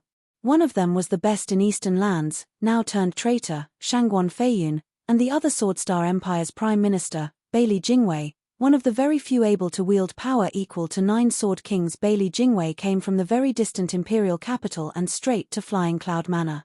The moment he entered, he ordered the guards to announce alchemist recruitment for the Crown Prince's situation. Now he was saying it was all fake. Shangguan Feiyun was pissed, to say the least, as well as the youth ordering everyone around like this was his own home. Hey, I get you're the Prime Minister, but then you come to my turf and start barking orders to my men. It was fine if it was critical, but this here was some baffling ploy, and the suddenness of it all and without a word made him feel that he was played with. Anyone would be angry at this point, just some minor vermin I had to deal with. There was no need informing the imperial capital of this trifle. Shangguan Feiyun eyed him coldly, then looked to the right seat. By telling the imperial capital all that crops up will make the 9 Sword Kings look incompetent.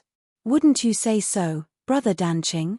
Drinking from a yellow gourd without a care. At Shangguan Feiyun's question, the man stopped drinking, belching. Danqing Shen rubbed his red nose, feeling tipsy. Brother Feiyun, this is between you and Prime Minister Bailey, not me. You guys talk it out and don't involve me. I'm just an escort. I still have to get Prime Minister to Imperial capital safely, ha ha ha. Thank you, Dragon-Cleaving Sword King, but I'm sure the trip will be quiet and won't disturb you. Bailey Jingwei leaned a bit and nodded before turning to the host. Shangguan Feiyun, don't mince words. If those were but small thieves 2 months ago, why is it that the guards are looking tense and silent? Why else would you have asked Dragon-Cleaving Sword King for protection? Shangguan Feiyun's eyes shook, his mood sinking. Bailey Jingwei stood up and smiled. Sword King and I are more than clear that it was the Shangguan clan who was behind it. Their goal is to take back the same treasure you brought from Eastern lands, the Soaring Sword. Patriarch had long since wanted to gather the other area's divine swords. Sword King's feat is truly commendable. Patriarch would be most pleased at the news. Taking Patriarch's stead, allow me to bow to you, Sword King. Thank you for donating the sword. Bailey Jingwei bowed to Shangguan Feiyun. Shangguan Feiyun's eyes shook, somewhat touched by the perfect bow of the youth. Bailey Jingwei stood up with a flat look. However, Patriarch is in seclusion and is unaware of this matter, needing me to take the sword. Wouldn't Patriarch's joy plunge knowing that in this time the divine sword ended up stolen? He would surely explode. Humph, are you using the invincible sword to threaten me? Shangguan Feiyun slammed the table and shouted. Bailey Jingwei shook his head with a sigh. The Patriarch himself appointed Sword King Feiyun as a Sword King, together with the imperial family. This is not my intention at all. I'm only extrapolating. When Patriarch is angry, it won't be just a Sword King affected, but the entire empire. I only ask for help in the matter of the Crown Prince. He cannot set foot outside, his grave situation having spread to the entire central area, all to help the Sword King remove all thieves and secure the divine sword. It affects both of us and cooperation is most advised. Eyeing him, Shangguan Feiyun pondered as his rage subsided. What good would spreading this do? They're no fools to fall for it and attack Flying Cloud Manor. Ha ha ha, it's all right, Sword King. I'm certain that as we screen alchemists, we'll be trapping the Shangguan thieves. Snickering, Bailey Jingwei's eyes flashed. People don't do crime out of stupidity, but out of greed. Greed is humanity's most base trait. None can escape its clutches. I know from their first ambush of the manor they suffered heavy casualties. The second ambush would fail if they come without a plan, but it will also make it less likely to end them all, so it's better to give them a chance to slip in, luring them with the sword by screening alchemists. Once they come, we will trap them like rats, with none coming out alive. This will cripple the power of Eastern lands by damaging the top clan. It will prove beneficial for our future advancement into Eastern lands. Shangguan Feiyun looked at him hard and nodded. Prime Minister wants not just the soaring sword, but to take precautions for when you attack Eastern lands. Ha ha ha, didn't I tell you? Greed is the basest trait of humans, one that even I can't escape from. Bailey Jingwei's eyes glinted with wisdom. This is the perfect moment to shoot 2 birds with 1 stone. Shangguan Feiyun nodded. I am in awe of Prime Minister's wisdom. But the Shangguan clan has no alchemists. Would they take the bait? It's because it doesn't fit them which makes it more real and enticing. Bailey Jingwei said, worry not, paving the way to people in crisis will only scare them away. The harder the journey, the more they'll consider it. Sir Sword King, I ask that you give me the power to command the guards, loosen security and recall patrols. I promise by this time next fortnight, all the rats will be found and removed. Shangguan Feiyun gave his accord. Bailey Jingwei showed a pleased smile. Sir Sword King, I heard the manor has a true marvel, no less than the imperial capital's ringing thunder temple. May I see it? Prime Minister, you're most welcome. The guards will take you. Shangguan Feiyun nodded. Bailey Jingwei bowed and walked. Thank you. Dragon Cleaving Sword King, don't you want to look as well? Ha ha ha, I'm only into books, painting, and wine. Prime Minister may enjoy himself alone. Bailey Jingwei turned to Danqing Shen, who waved him off as he drank. Bailey Jingwei shook his head and left. Ha ha ha, what a shame, books and paintings are tied to marvels of nature. When he was gone, Shangguan Feiyun squinted and sighed. Brother Danqing, see that? Look how much Bailey Jingwei and even the imperial capital revere us, and now look at all the spies they placed around. The minute something happens, the imperial capital is bound to know it the next. Humph, and they call us 9 Sword Kings. We're nothing more than generals in the army. Danqing Shen shook his head and sighed. It doesn't matter how many spies are there, as long as I can keep it safe. I never pegged you for an idealist, wanting to build utopia. I didn't follow Invincible Sword for an insipid and useless title like Sword King, but to stand next to the strongest, to find my own land. Shangguan Feiyun's eyes flashed.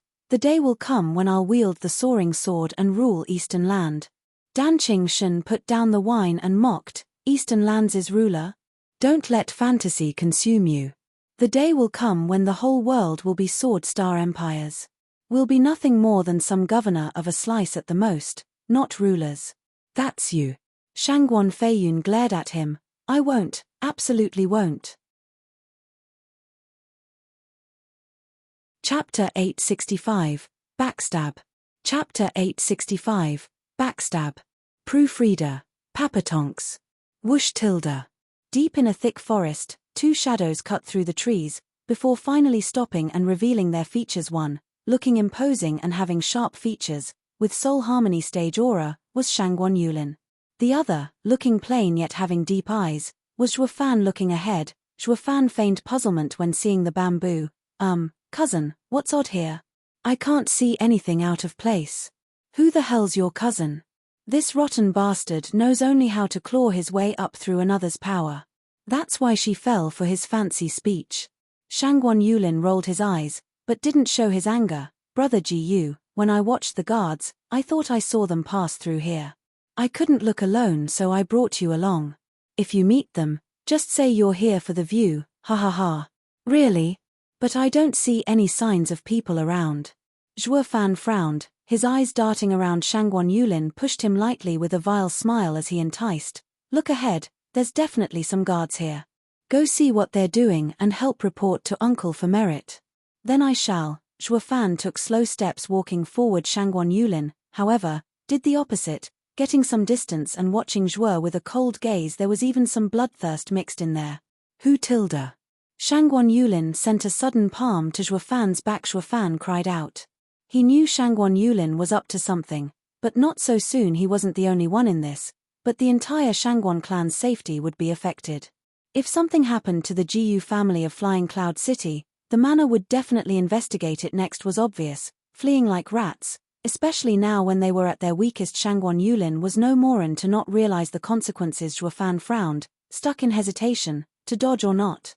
Dodging would expose his level and he might have to silence the kid. But he'd also had to make up a damn good excuse to avoid Shangguan clan's suspicion. The other option. How was he to react if it hit? As a radiant stage, ethereal stage, or soul harmony stage cultivator? Well, his body was as tough as a soul harmony expert. Now the problem wasn't the hit, but what came after. Well, he'd just wing it. If found out, killing him is still on the table. Zhuo Fan's vexation was unrelated to his safety, but his reaction. Shangguan Yulin would have been so pissed if he knew he was a strong and outstanding member of the Shangguan clan's younger generation, widely known throughout Eastern Lands. Now this pipsqueak didn't give a whit about the backstab but how to fool him instead.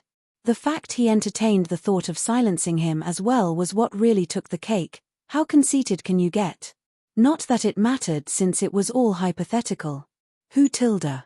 Zhuo Fan looked stunned for a moment then reacted, sensing the biting wind on his back. It won't take the life of a radiant stage cultivator as it is. He's not out to kill me at least, but wound me. Let's play along, and then. Zhuo Fan made a plan and struck his body, giving himself a flesh wound and showing some blood from his mouth. Only then did Shangguan Yulin's palm strike bam. At least he got the timing right, spitting blood right as the attack hit and crumbling on the ground in faint snickering like a fox. Shangguan Yulin muttered, "Damn bastard, I warned you to stay away from my cousin. You brought this on yourself, humph." Shangguan Yulin walked over to Zhuo Fan, his right hand growing cold sensing the chill behind him. Zhuo Fan was stumped. What's he trying to do now? Punk, don't think for a second that by being the Shangguan clan's cover, no one will touch you.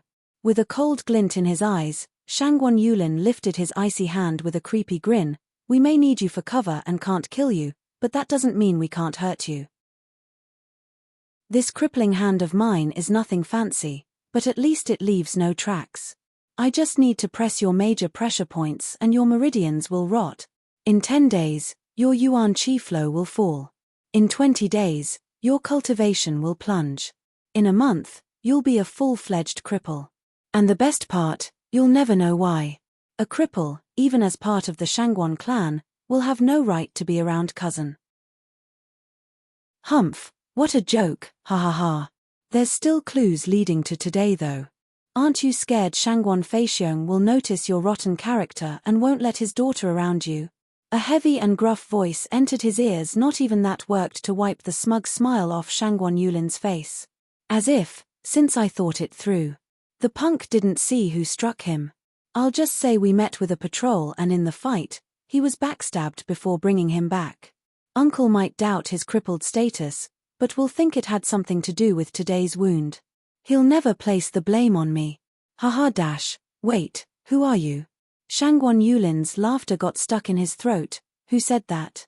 Hi, kid, seeing you so devious, petty, greedy, immoral and cocky, you're right in tune with my demonic path. Why not leave the Shangguan clan and join me down the path of evil? Whoosh tilde.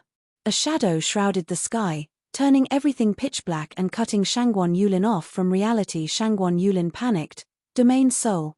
But then he mocked. You think you can contend with me, a soul harmony expert, by using a domain in the ethereal stage? Ha ha ha, you wish. I'll break it with this punch. Shangguan Yulin did just that. Dragon trapping chain. The voice came before he could finish the attack. Whoosh tilde.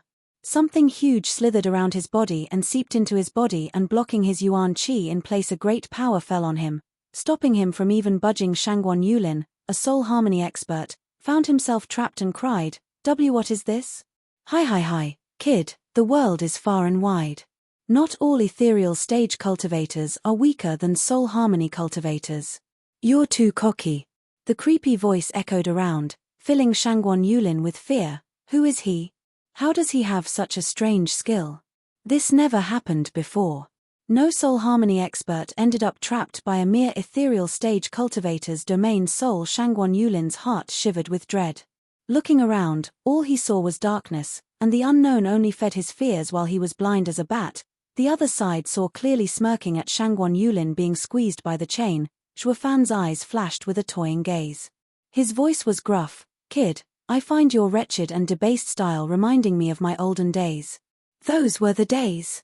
I'll make an exception and take you in, so kowtow 100 times and call me master, ha ha ha. Chapter 866, Play. Chapter 866, Play. Proofreader, Papatonks. 100. Shangguan Yulin's face twitched in anger as he snapped, in your dreams, do you have any idea who I am?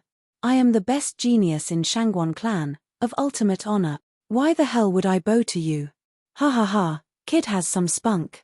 Zhuo Fan mocked from the shadows, I know everything about you, how many you are and where you're hiding. I'm not scared of Shangguan Feixiong, let alone a kid like you. Humph, having you kowtow is my way of appreciating you. But since you don't want to. Zhuo Fan paused for effect. Bam! A huge dragon tail lashed at his cheek, leaving a red welt with blood seeping from his mouth. There were even some teeth mixed with the blood, clattering to the ground. Pain assaulted his senses. With half his face double the other, Shangguan Yulin shuddered, his eyes tearing, his mouth shivering. What are you doing? Why did you hit me? Humph, you have the nerve to ask why. Zhuo Fan snickered. I've always been conceited, looking down on every youth who wanted to learn from me. Now that I found a good seed, you actually dare refuse me? Bam! Another tail lash struck the other cheek and relieving him of a few more teeth. Lips quivering, Shangguan Yulin's heart was against it. I, Shangguan Yulin, appreciate your care, but I can't accept it. I'm part of the Shangguan clan, Bam! Zhuo Fan kept lashing his face with glee. Cut the crap. I want you. You should be honored, but instead you turn me down. Of course I'll hit you, ha ha ha. Bang tilde. A dozen lashes later, Shangguan Yulin was seeing stars, tears falling like a river. What did I do to deserve this? All I wanted was to get the GU guy here and cripple him. But I didn't even get to do that as I stumbled into the devil who wants me as his disciple. He knew he was amazing, from all the seniors wanting him as well, but he was born from a great and righteous clan. How could he fall so low as to become a demon's disciple? I don't even know what his status is in his faction. Won't I lose out trading glory for being some commander's disciple? If I go from Eastern Land's best clan's future inheritor to some nobody devil's disciple, who do I blame then? Not like he had a choice. The devil had him trapped and leashed. He wasn't long for this world if he kept this up. Senior, tell me your request and I will brave hell or high water in achieving it. Please release. No, I want you as a disciple. Refuse and I'll just kill you, ha ha ha. Shangguan Yulin cried bitter tears over his swollen face, pleading for his life. Zhuo Fan laughed at his expense, shouting and demanding instead. Shangguan Yulin's heart was in despair. Why am I so amazing to earn the attention of this devil? Fame has its price and now I have to pay for my greatness. As Shangguan Yulin's face was being flung from side to side, he had the time for a flight of fancy, actually taking pride in it. In the end, Shangguan Yulin couldn't take it anymore and sighed, forcing himself to say, fine, since Senior cherishes me so, I will concede. Bang tilde. The lashes came still. Zhuo Fan didn't seem to hear over the loud smacks. Hey, Senior, I give up. Why are you still hitting me? With his face swollen bigger than an overripe melon, Shangguan Yulin cried out as the strikes continued to fall on his numb face. Zhuo Fan finally reacted. Did you say something? My ears aren't as sharp as they used to. Screw you. Shangguan Yulin lashed out in his mind. You clearly heard since you replied. Goddamn playing with me. But as a hostage, he had to play his part and hung his head since he said his ears were bad, then he'd have to speak louder. Obviously, master, I pay respects to you. Please stop. What, you want me as your master? Ha ha ha, that's great. Bam tilde. With not a single intention of stopping the dragon tail lashing, actually growing in strength instead, Zhuo Fan himself joined the punishment with his Chilean arm, sending heavy punches to his gut until blood spurted from his mouth. Face twitching constantly, Shangguan Yulin wailed, Master, I wish to be under you, so why do you still strike me? Oh, your master is a great demonic cultivator and loves thrashing people from joy. Zhuo Fan toyed with him. With such an amazing talent so eager to be learning for me, the excitement got to me. Since there's no one around, I'll use you to calm my overstimulated heart. Shangguan Yulin's face was twitching like there was no tomorrow. Geezer, I get you want to pummel me, so why make up such lame excuses? Though sensible enough not to voice it, this coot is insane. If he thrashes people when excited, what about in anger? Will he flay them alive? Anywho, he'd rather not test that theory. Master, don't hit me. You might beat me to death too if you're too excited. Oh, Zhuo Fan sneered inside. Oh, being in my domain you couldn't sense that the guy you hit woke up a while ago and left. That left only you to beat up. What? Shangguan Yulin shuddered in anger. He wanted to ruin Zhuo Fan, but instead the punk got away while he instead ended up suffering at the hand of this freak. What did I ever do to deserve this? Shangguan Yulin howled, Master, how could you let him go? He's too weak. What was I supposed to do with him? But you're going to wear my mantle, ha ha ha. Zhuo Fan laughed and gave 2 slaps and another overexcited punch to Shangguan Yulin's chest, caving it in. It always gets my blood going just thinking about it. I just have to punch something. Blood and gore spurted from Shangguan Yulin's mouth. He paled like paper and his face swelled up more. If that was even possible. Shangguan Yulin's face twitched again, out of habit perhaps, as he wailed and pleaded, Master, do you want me as a disciple or one to toy around with? You're going to end up killing me. Oh, oops, I just can't control myself in all the excitement. Hey. Zhuo Fan coughed. I'm sure you know by now that all demonic cultivators have their peculiar hobbies. I've had mine for far too long now, or I would have gotten a disciple ages ago. With such love taps, all your disciples would end up dead. With the flogging finally ended, Shangguan Yulin sighed, slumping weakly with hatred. Goddamn lunatic. Zhuo Fan let him off seeing him so worn out, but his play had yet to finish. That only leaves 100 kowtows and that should do for ceremony. Kowtows, still? Shangguan Yulin was so bitter, he hardly spoke. Zhuo Fan raged, you won't? Does that mean you don't want to be my disciple? Then. I'm doing it, look. Shangguan Yulin waved his hands around, frantic, but before he could start, he asked, Master, they say 3 bows to the elders and 4 to those who passed. Shouldn't it be just 3 then? Why would Sir want 100 then? Oh, nice thinking. Zhuo Fan grinned, the 3 are for me, of course, while the rest are for your late departed senior brothers. To watch over you so you won't follow in their footsteps. 1 for each one should appease their spirits. You drove 97 disciples to death already? Shangguan Yulin's eyes rolled in his head, blanking out from fear. The black domain faded and Zhuo Fan revealed his mocking smile, his grin turning devious as he watched his puppet. Chapter 867, Degenerate Demon. Chapter 867, Degenerate Demon. Proofreader, Papatonks. On a pitch-black night, the black clouds drifted away, revealing a round moon that shone its graceful light upon the cold land and the unmoving man. Upon a closer look, he was covered in wounds. His clothes were in tatters, his face so swollen only a mother would recognize him. His brows quivered as the moonlight stirred him, opening his hazy eyes. Where am I? Why am I? Confusion laced his gaze from his unsettled mind, but then it all came pouring in. He sat quickly and darted his eyes all over in panic. Where's that sicko? Where is he? He looked around, but there was no one around except for him. The man nodded for some reason, muttering to himself, it was all just an illusion. Yes, that's it. There's no sicko and that never happened. It was just one horrible nightmare, ha ha ha. Pa. His crazed and delusional justification came to an abrupt halt as a stone graced his most sensitive and swollen face, slamming him into the ground. The flood of pain brought him to tears, his mouth quivering. Hey, disciple, who are you calling a sicko? A most familiar and dreaded voice came from the darkness. The man shuddered, but he actually remained silent. That's the old demon's voice.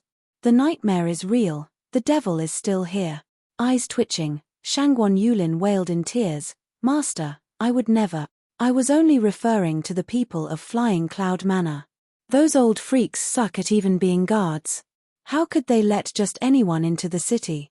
Shangguan Yulin wailed while making excuses as his voice trailed off, growing so tiny no one could hear him. He just dumped all his hatred on the guards. What the hell is wrong with you? You call yourself guards and yet you let this sicko disturb public peace. It not once occurred to him that if security was that tight, Shangguan clan had no way of getting in from the shadow. Zhuo Fan listened with a laugh. Oh, disciple, so you're cursing the guards. They sure deserve it. They ignore their duties and let anyone in, ha ha ha. Zhuo Fan continued, however, thanks to their sloppy attitude, we got to slip in, no? This is where a sword king is stationed, you know? Shangguan Yulin flushed, knowing fully well the old guy was mocking him, but his mouth remained shut. Seeing you all worn out, we'll leave the 100 kowtows aside for now. Shangguan Yulin lit up in joy, really? Thank you, master, thank you, ha ha ha. A total discrepancy from the hatred he felt in his heart. This decrepit geezer, I won't take a sicko like him as master ever, even if I would have been put to bow 100 times. The minute I get to uncle, you're dead to me. And if I catch you around me again, I'll sick people on you to skin you alive, flay your flesh and break your bones. Zhuo Fan could easily see through those crocodile tears, making a most devious grin. While the ceremony will be on hold for now, we're now master and disciple. Don't you ever forget that. Yes, master, absolutely. Shangguan Yulin bobbed his head with a fake smile. Zhuo Fan laughed and shook his head. Heh, do you really think I'll believe that, disciple? That'll make all those centuries roaming the world for nothing. No, master, you have to believe me.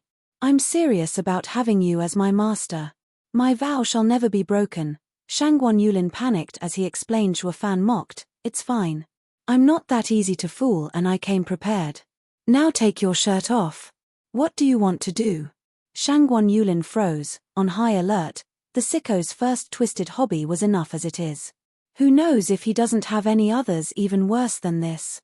Zhuo Fan chuckled, easy now, disciple, I am a great demonic cultivator, but I won't ever swing that way. Also, why would I have waited so long if I had that intention to begin with? Shangguan Yulin paused for a moment before realizing it as well. So he complied, seeing his perfect body riddled with wounds. Shangguan Yulin's hatred grew hotter. This is all this sicko's fault. Try using Yuan Qi. Zhuo Fan said. Shangguan Yulin did as he was told, and on his caved-in chest, 2 words in golden letters appeared: Degenerate Demon. Shangguan Yulin looked gobsmacked. He pointed at his chest with a dumb look, stammering, What is this? Ha, disciple, the demonic path has always been unpopular, so anyone who becomes my disciple needs to have these words engraved on them as a reminder. So you'll never lower yourself again nor get trapped in lofty dreams. Zhuo Fan laughed. You'll soon leave with me and strike out in the world. You're best off forgetting everything about inheriting the Shangguan clan. There's no way they'll let someone with such words on their chest lead the Shangguan clan. They're too renowned for that. Shangguan Yulin's eyes twitched, about to explode in anger. Master, you've ruined me. I only ever wanted the supreme glory of the Shangguan clan. We can even rule it together, but please don't take everything from me. Share, you say? Zhuo Fan raised an eyebrow. You're serious? Shangguan Yulin bobbed his head. Yes, of course, as long as I get to lead Shangguan clan, then half of it will be yours, as my master. You truly know how to return favors. I bet your uncle would be fuming if he heard you. But I like it, ha. Zhuo Fan made a sign and the gaudy golden letters faded from Shangguan Yulin's chest. Shangguan Yulin perked up a bit too soon though, as Zhuo Fan's icy tone came right after. Remember your words, disciple. You are to follow my every word from now on. Or else it won't be as easy as letters appearing on your chest next time. Maybe your life will expire. Shangguan Yulin shuddered, but looked confused. Why did those words appear? Ha, that's because I gave you a blood curse. Zhuo Fan snickered. As you saw, the words popped on your chest the minute you used Yuan Qi. What you don't know is that in 15 minutes you would have been splattered everywhere if I hadn't kept the blood curse in check with my signs. Panicking, Shangguan Yulin's eyes bugged out. No way. Ha, yes way. You just became my disciple and have no idea what I'm capable of. Now do you understand how your 97 senior brothers passed? Humph. Zhuo Fan squinted. Press the sacred pool pressure point on your right hand and use Yuan Qi. Shangguan Yulin did just that. He heard a bang then and his right arm exploded in a golden pillar of flames, followed by the breaking of his meridian. Blood dripped on the ground as the hand now hung limp. He was now in extreme shock. He never thought this old freak would be so brutal, planting a bomb in him to detonate at any second. Zhuo Fan grinned at his dumb look. The golden flame shows I'm going easy on you. If it were the black flame, then the second it appeared, losing your hand would be the least of your problems. Then again, even this display was only a fraction of the golden flame's power. If you don't listen, Master, I'll do everything you say, no questions asked. Please show mercy and release the blood curse. Shangguan Yulin was looking afraid now, starting to slam his head on the ground without Zhuo Fan's urging. Zhuo Fan's eyes flashed. Good, now tell me everything about Shangguan clan and why you have come to Flying Cloud City. Pausing, Shangguan Yulin sighed after some hesitation. Chapter 868, Entrusted Charged. Chapter 868, Entrusted Charged. Proofreader, Papa Tonks. I see, so Eastern Land's divine weapon, soaring sword, was brought to Eastern Lands by Shangguan Feiyun. Zhuo Fan nodded after he finished, so that's why Shangguan clan left home. It was all to get the Eastern Lands treasure back. Looking at the black void around him, Shangguan Yulin found to shadow of Zhuo Fan. Master, you said you knew everything, so does it look like you just found out? You talk too much. Zhuo Fan glared. You only need to answer my question. Try to hide anything and when I'll find out. I know. I will never lie to you. Shangguan Yulin bobbed his head while cussing on the inside. The old coot is so sly. With how he acts, I don't have any chance of hiding anything. The minute I do, he'll activate that golden flame he stuck in me and blow me sky high. Shangguan Yulin sighed. This marks the beginning of my betrayal of the Shangguan clan. Zhuo Fan had since known him to be twisted inside. That was why he believed he wasn't a zealot for the clan, choosing self-preservation over glory. That made his words believable, turning him into a usable young master. Zhuo Fan probed, what if I wanted you to get me the soaring sword? Will you give your life for the Shangguan clan or offer me the sword? Master, why do you even ask? My life is in Sir's hands. Of course I'll give you the sword for my life. Shangguan Yulin sighed. Zhuo Fan had a hard look, but then laughed, ha ha ha, great, you know when to compromise, kid. It brings me relief knowing this as I charge you with an important task. Shangguan Yulin asked, what task? Zhuo Fan shook his head, I'll contact you when the time is right. Until then, you are to play your part in the Shangguan clan, to make sure there are no incidents. I'll notify you when I'm ready. That will be your glorious achievement for your master's sake. Yes, master. He'd rather not, but it wasn't like he had a choice. He bowed and cupped his hands. The tranquility of the forest was the only reply. Looking around, Shangguan Yulin tested, master? Are you there? The night breeze blew by curses. Did he really leave? Shangguan Yulin took a deep breath, depression evident on his face. Just what did he do to deserve this fate? Why him? How could he become a turncoat just like that and become some devil's toy?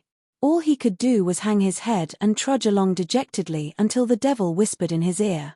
After the cruel ceremony to be the devil's disciple, he still had no idea what he was. He lost big this time. He only came to take care of his love rival, yet ended up with him being some sicko's puppet instead. Shangguan Yulin teared up again with a beaten look. Shangguan Yulin dragged his weary body as the night wind grazed his swollen face as he faded out into the night. Zhuo Fan faded in, at the same spot looking at the poor sap of a young master. Zhuo Fan smirked, I finally got myself a usable pawn. I no longer have to be part of the audience, but actually flip the board, ha ha ha. Zhuo Fan left with one final laugh. Meanwhile, in the parlor of Jiyu household, the face of Shangguan Feixiong on the main seat shone in the light of candles. He was frowning, focusing on the entrance with a heavy look. Shangguan Qingyang paced around the parlor, looking nervous and restless, a stark contrast to the young child sitting there with a toy in his hands, cheerfully playing Thump Tilda. The two's eyes snapped up to see a Shangguan clan guard rushing in. Well, are they back yet? Shangguan Qingyang asked. First the guard bowed with a sigh, young miss, clan head, young master and Sir Jiyu have yet to return. You may go. A Shangguan Feixiong's gesture. The man withdrew. Shangguan Qingyang complained, just where did cousin take Sir Jiyu? What's taking them so long?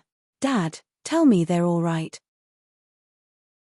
Shangguan Feixiong frowned in thought, shaking his head. Young Sanzi, aren't you worried since your dad is late?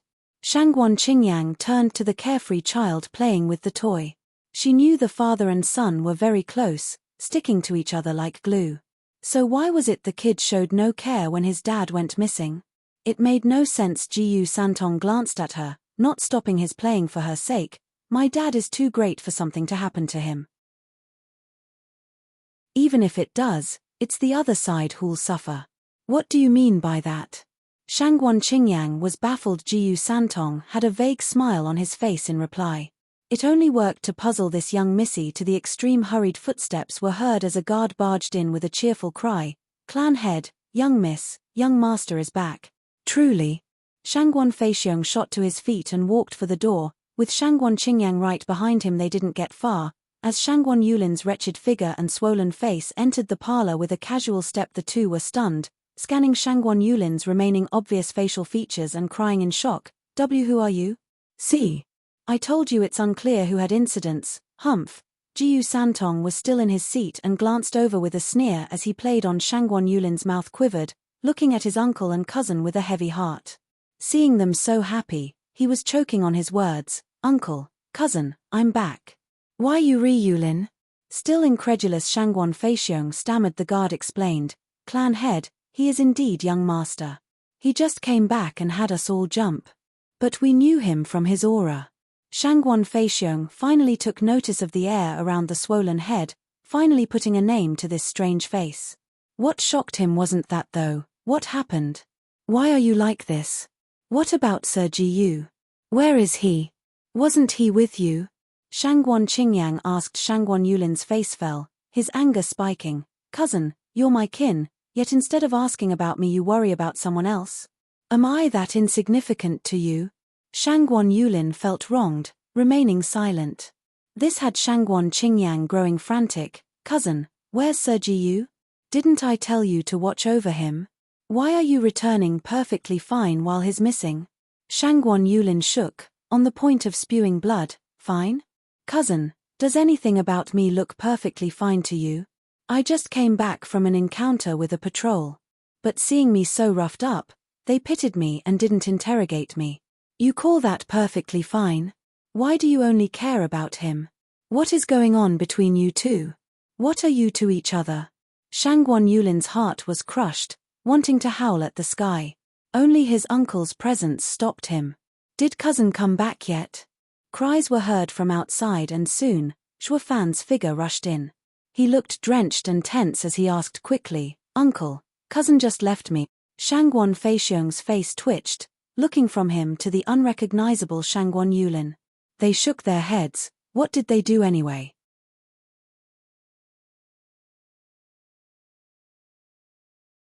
Chapter 869, Shadow Emperor. Chapter 869, Shadow Emperor. Proofreader, Papatonks. Sighing, Shangguan Feixiong pointed at the youth with a warped face. Yulin is already back. He's standing right here. That's cousin. Looking shocked at Shangguan Yulin next to him, Shuafan's eyes shook in disbelief, but then he changed tunes to, while there's no resemblance to speak of, I can vaguely sense cousin's valor and grandeur, the imposing posture. Shangguan Qingyang rolled her eyes and giggled. Shangguan Yulin was fuming. Is he toying with me or praising me? Shangguan Feixiong glared at his daughter, making her smile fade, but she stuck out her tongue. He sighed and frowned at the two. What have you been doing all this time? Why do you look like that? Uncle, actually. Shuafan began his report, making Shangguan Feixiong look stern and focused. But Shuafan's next words had this mild clan head actually ticked off. I have no clue whatsoever. Shangguan Feixiong was so close to popping in anger, barking, why are you talking then? And weren't you two together? How can you not know anything? Uncle, while I and cousin were out searching, I was struck unconscious out of nowhere. By the time I woke up, there was no one there, not even cousin. I searched for him, fearing the guards might have found him. But despite all the searching, I found no sign of him and rushed back, only to see cousin wasn't home either. I truly don't know anything about what happened when I was out cold. Shuafan muttered, playing the victim. Uncle, at your question, I of course responded swiftly as a sign of respect. Yet you do not appreciate me, but shout at me. Aren't you from a righteous clan? Shangguan Feixiong was stumped, feeling ashamed seeing Shuafan's look.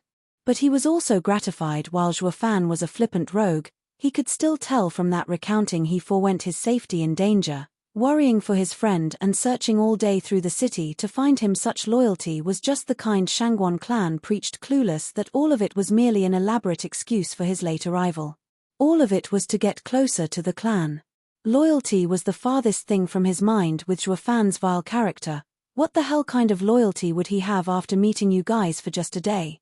But since the old man wanted to believe it, Shuafan was happy to play along, all to get more out of it later. Shangguan Feixiong took a deep breath and patted his shoulder. Yifan, I was wrong. Don't mind it. With no parents in this world, you are my only elder. I have no right to complain. Shuafan beamed and bowed. Shangguan Feixiong was even more gratified. You're looking more and more like a true Shangguan clansman. I haven't made a mistake taking you in, Ha ha ha. Shangguan Yulin shook, a feeling of dread drowning him. What the hell? The kid only knew how to run his mouth, forcing Uncle to take him in with a reluctant heart. So why is it that now the punk got Uncle's approval? Won't that make it harder to touch him later? Yulin, Yifan doesn't know what happened. You tell us. Shangguan Yulin was thinking about his next plan when Shangguan Feixiong's shout brought him back to the present. Uncle is right. Brother Jiyu truly is like a Shangguan clansman, only difference is his surname. Shangguan Feixiong eyed him. Yulin, what are you spouting? I'm asking here, where have you been all this time? And how did Yifan get attacked?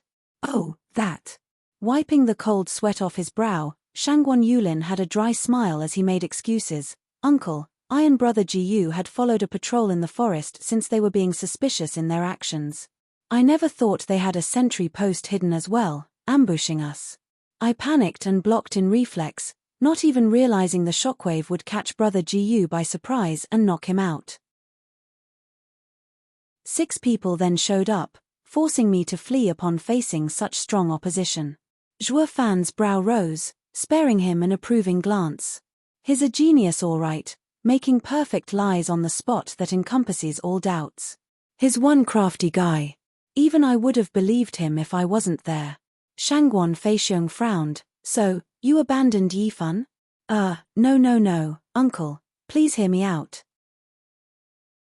Shangguan Yulin rushed to come up with another lie. With so many enemies after us, if I had taken Brother Jiyu as well, it didn't matter if escape was impossible, but that Brother Jiyu would have been caught up in our fight and die. Brother Gu's cultivation is also low and I feared the enemy would have no remorse for him. That's why I drew them away as we fought, hoping to give Brother Jiyu the time to flee. Once I threw off their pursuit, I came back to find Brother Jiyu wasn't there. That's why I rushed back home, hoping to find him safe. If he hadn't returned, then I would have gone back, risking my life to save Brother Jiyu. Shangguan Yulin's vehement speech coupled with his sorry state made for a tragic impression. Everyone admired him. Zhuo Fan might have even thought him heroic if he didn't know the truth. For crying out loud, is all Shangguan clan filled with high-class actors? Then again, I'm not lacking in that department either. Zhuo Fan grabbed his hands firmly, touched to the core. Cousin, I am unable to bear such loyalty from you. Aren't we brothers? While Shangguan Yulin was revolted of Zhuo Fan, in front of Uncle he had to show his big brother side in this case. Zhuo Fan milked it for all it's worth, tearing up. Cousin, I'm just a nobody. How could I be worthy of cousin's glorious sacrifice and friendship? I can feel my heart beating out of my chest every time I think about it. If cousin had died because of me, I'd deserve death. Zhuo Fan looked particularly mournful right about now, driving his point with his snot and tears dripping on Shangguan Yulin's hands filled with disgust and loathing that could not be expressed with Shangguan Feixiong around. He revealed instead a brilliant smile. Brother Jiyu, we are true brothers under oath. Cousin. Brother Jiyu. Cousin. Brother Jiyu. The two sighed at the touching words, with the father and daughter of Shangguan clan admiring their camaraderie. Jiyu Santong, who kept on playing, felt his mouth twitch constantly. Looky here, Dad got some more simps falling for his act. Then again, this cousin's shamelessness can challenge Dad's. They're both shadow emperors. He might be a child but had more than 3 centuries of experience. Then there were the years spent along with Zhuo Fan on top, and Jiyu Santong could see through any of his acts. He held the play in disdain, though he never said a word, playing on with his toy. I'm grateful to know you brothers are so close. But no matter how close you are, you should let go of your hands now. How do you think it'll look seeing 2 grown men hold each other and sniveling? Shangguan Feixiong found the two's friendship too strong for his eyes, teasing them about it. The two beamed and let go. Shangguan Yulin wanted to let go ages ago. Zhuo Fan had been dripping snot all over them and left him with disgust, but he was forced to smile through the ordeal. Shangguan Feixiong nodded. All that matters is that you're both safe and sound. Yulin, were you followed when coming back? Don't worry, Uncle, I was careful not to pick a tail. Shangguan Yulin's eyes flashed. Shangguan Feixiong nodded. I think so too. Yulin, there's an important job I have to entrust you with. Another one? Shangguan Yulin's eyes looked lost. First was the devil and now his uncle. What's the world coming to, dumping all its troubles on my head? I'm just too amazing, too strong and too responsible. The delusions of grandeur were strong with this one.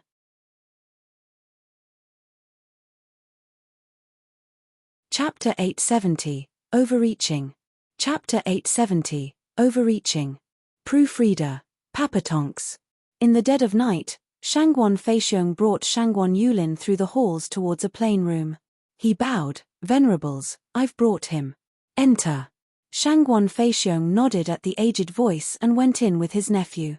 There sat the 3 oldest venerables of the Shangwon clan. Knowing this was serious, Shangwon Yulin bowed and shivered in excitement. Another heavy task is entrusted. Greetings, venerables. Stand up. The elders smiled, but then they looked at him oddly. What's with that swollen face? Feixiong, what is this? Shangwon Feixiong was embarrassed, but went to whisper in their ears. The trio nodded. Oh, so he was scouting for the clan and had a bitter fight with the enemy. Exactly, ha ha ha, Shangwon Yulin beamed. I'd do anything for the clan, come hell or high water. The elders eased a breath. The fight must have been truly desperate. Beaten so much that not even his mother would recognize him. Shangwon Yulin's mouth twitched while Shangwon Feixiong chuckled with a shake of his head. But they're all mere flesh wounds, needing a few days to recover, ha ha ha. But then the elders laughed out, focusing their aged eyes on him. Shangwon Yulin, you are the best disciple of Shangwon clan, renowned for your cultivation. This time, the clan has a critical and deadly task for you. Do it well and you'll gain the most merit. Fail and you may die. Will you accept? Shangwon Yulin cupped his hands and shouted, for all the care the Shangwon clan gave me all these years, I will not shy from any danger. Good, you got spunk. An elder elaborated the task. You know by now that the manor is recruiting alchemists. In a few days, it will open its doors for them. We hope you can play as one and sneak in. You will scout the place for us, so that we can make a better plan of attack the second time. Shangwon Yulin cried out, you want me to play the role of an alchemist? But I don't know alchemy. We know that. The Shangwon clan hardly has any such talents. That's why it can only be you. The venerable sighed. Alchemy combines cultivation, skill and arts to achieve greatness. While we lack in arts, we'll just have to make up with cultivation and skill. It's known that a radiant stage cultivator can be a 7th grade alchemist, an ethereal stage cultivator an 8th grade, a soul harmony stage cultivator a 9th grade and a genesis stage cultivation a 10th grade. In this world 11th grade alchemists are the true masters of this art. With our skills, we can only make average 9th grade pills, with a rare 10th one. We're not real alchemists in this sense, let alone outstanding grandmasters. While I bet you can't even reach the 7th grade. But since we lack alchemy arts, we'll use cultivation. You're in the soul harmony stage, so we'll use these days to beat a few secret alchemy arts into you, in hope you reach the 8th grade. Maybe it will be enough to gain you entry into the manor. Shangwon Yulin's brow shook. You want me to become an 8th grade alchemist in just a few days? No way. I know next to nothing about alchemy. I may have an easy time making some casual pills, but I never tackled anything more complex. Oh, why not have brother Gu go instead? Ain't he an alchemist? Shangwon Yulin proposed. He knew just how deadly it could turn out if he went into the manor. In case he was exposed, his death was certain. It's better to let that punk brave the danger than stay here, humph. The people shook their heads. Yulin, we've already taken him in consideration, but he's not good. Like I told you, a radiant stage cultivator can only reach 7th grade in alchemy, with average 8th grade at the most for true grandmasters. The limit is tied to one's cultivation. The child is in the 5th layer of radiant stage, but not at the rank of grandmaster. A good 7th grade alchemist is all. It might have worked in the other land's tiny nations, but not in the Swordstar Empire. He's also an outsider that has yet to earn our trust. A task so critical can only be handed down to a trusted clansman. Shangwon Yulin's face twitched. Damn geezers, you're saying it's better for a clansman to die than an outsider? Curses. Why aren't you old farts going then? Don't drag me into this. Shangwon Yulin frowned and worked hard to find an excuse. He stuck out his chest and declared, Venerable sirs, I think your judgment of brother Gu is unfair. Maybe he was dubious before, but today showed he is loyal. He helped me in my search and proved his worthy of trust. Right, uncle? Yes, it's indeed so. Shangguan Feixiong nodded. I was about to tell Venerables, and since Yulin mentioned it, I will do it now. Today, Jiyu Yifan had not been under our surveillance, but still didn't betray us. This shows his loyalty. I think holding him and his son confined is no longer needed. We should see them as part of the Shangguan clan. And from what we saw today, he has quite the valor, fitting the nature of the Shangguan clan. The Venerables looked at him long then nodded. Feixiong, we'll trust your judgment. But this task of infiltrating the manor. Venerables, please give brother Jiyu a chance. He's working hard to join our clan. Shangguan Yulin cupped his hands and urged. Shangguan Feixiong nodded, touched by the two's camaraderie, though why did this happen after a single trip together? Is it growing close through suffering? Has to be. Shangguan Feixiong added, Venerables, Jiyu Yifan is a true alchemist. Even if he's in 7th grade, he's still a gem. He might even get into the manor. I believe casting a wider net will work in our favor. Why not have them both go? It will be the same as long as any one of them enters. Clueless that Shangguan Yulin wanted to throw Zhuo Fan to the wolves. Should we let the outsider try as well? The Venerables sank in thought. Shangguan Yulin nodded and Shangguan Yulin rushed to add, yes, you must give brother Jiyu a chance, hey. But leaving it to an outsider makes us uneasy. The Venerables looked worried. He may go, but someone must keep an eye on him for any mishaps and dangers. Shangguan Yulin beamed, not a problem. As long as we treat brother Jiyu as family, giving him the chance to prove himself, all will be fine, ha ha ha. Although we'll have Yifan do something for us, we'll also send someone to watch him. This might lower his opinion of us. Shangguan Feixiong frowned. I have seen the kid's character today. While he likes to mess around, his heart is good. And this is how we treat him? Feixiong, a man of ambition doesn't mind trifles. Yeah, uncle, brother Jiyu won't mind it. Shangguan Yulin and the Venerables urged. Shangguan Feixiong, who felt ashamed still, maybe, but he will definitely be against having some stranger with him. It will alienate him. Why not let Yanga go? She'll observe him under the guise of support. They're also familiar to each other, so he won't mind. What, cousin? No, Shangguan Yulin waved his hands around. Yes, that's what we'll do. Yanga is the best choice. Feixiong, you're really thorough. We'll go with your plan. All of us are in agreement. Ignoring Shangguan Yulin's outburst, the elders nodded, putting an end to this discussion, having disregarded him completely. While the four laughed, their minds made up. Zhuo Fan, the second candidate, was going to sneak into the manor with Yanga as his helper and watcher. Shangguan Yulin was dumbstruck. What have I done? Did I just hand my cousin to that punk? That was not his intention at all. He had overreached himself. Shangguan Yulin slapped himself hard. The four gave him a look. What's wrong? Nothing, just a toothache.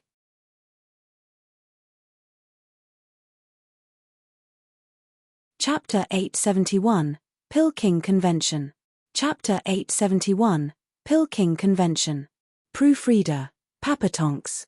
You want me to join the Flying Cloud Manor's alchemy screening and sneak in? At the crack of dawn, Shangguan Feixiong was seeing Zhuo Fan and Shangguan Qingyang in the parlor with a bright smile. Zhuo Fan was stunned, then nodded. It fit his plan of wanting to test the waters as well. After hearing this announcement, putting it off until Flying Cloud Manor and Shangguan clan faced off would leave too much room for error, something he wished to avoid, and this proved to be his best chance to do it while also entering Shangguan clan's good graces. Zhuo Fan cupped his hands without delay, agreeing with a smile. Doing my part for the Shangguan clan, after the clan took us both in, is an utmost honor. Thank you, uncle, for giving us this chance. As long as you know. Shangguan Feixiong smiled, I'm sure you know that my decision of taking you in hasn't been met well by other members. But if you do this well, you'll prove yourself in front of everyone. No one will question you again. Zhuo Fan's eyes shone. Shangguan Qingyang giggled, Sir Jiyu, work hard. Whether you stand with Shangguan clan will depend on this task. Maybe you'll even earn everyone's approval and become a true young master of our clan. You might even get the chance to get back your wife.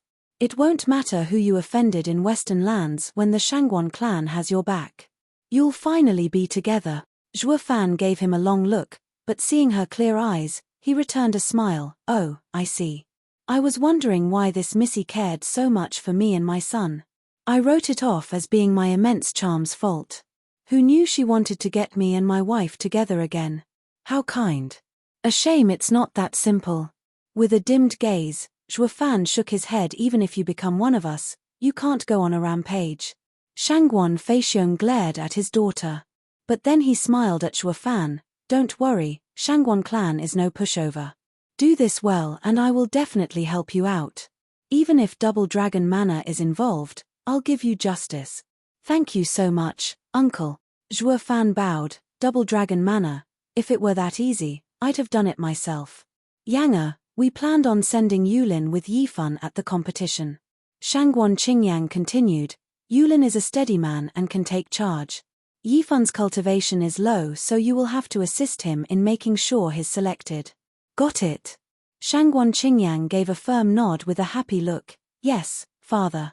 Hey, Sir Jiyu, you better listen to me now. She gave Zhuo Fan a teasing smile. Zhuo Fan chuckled as well, but he saw through Shangguan Feixiong's plan on having her spy on him. Yesterday's play wasn't enough to remove all doubts of the clan.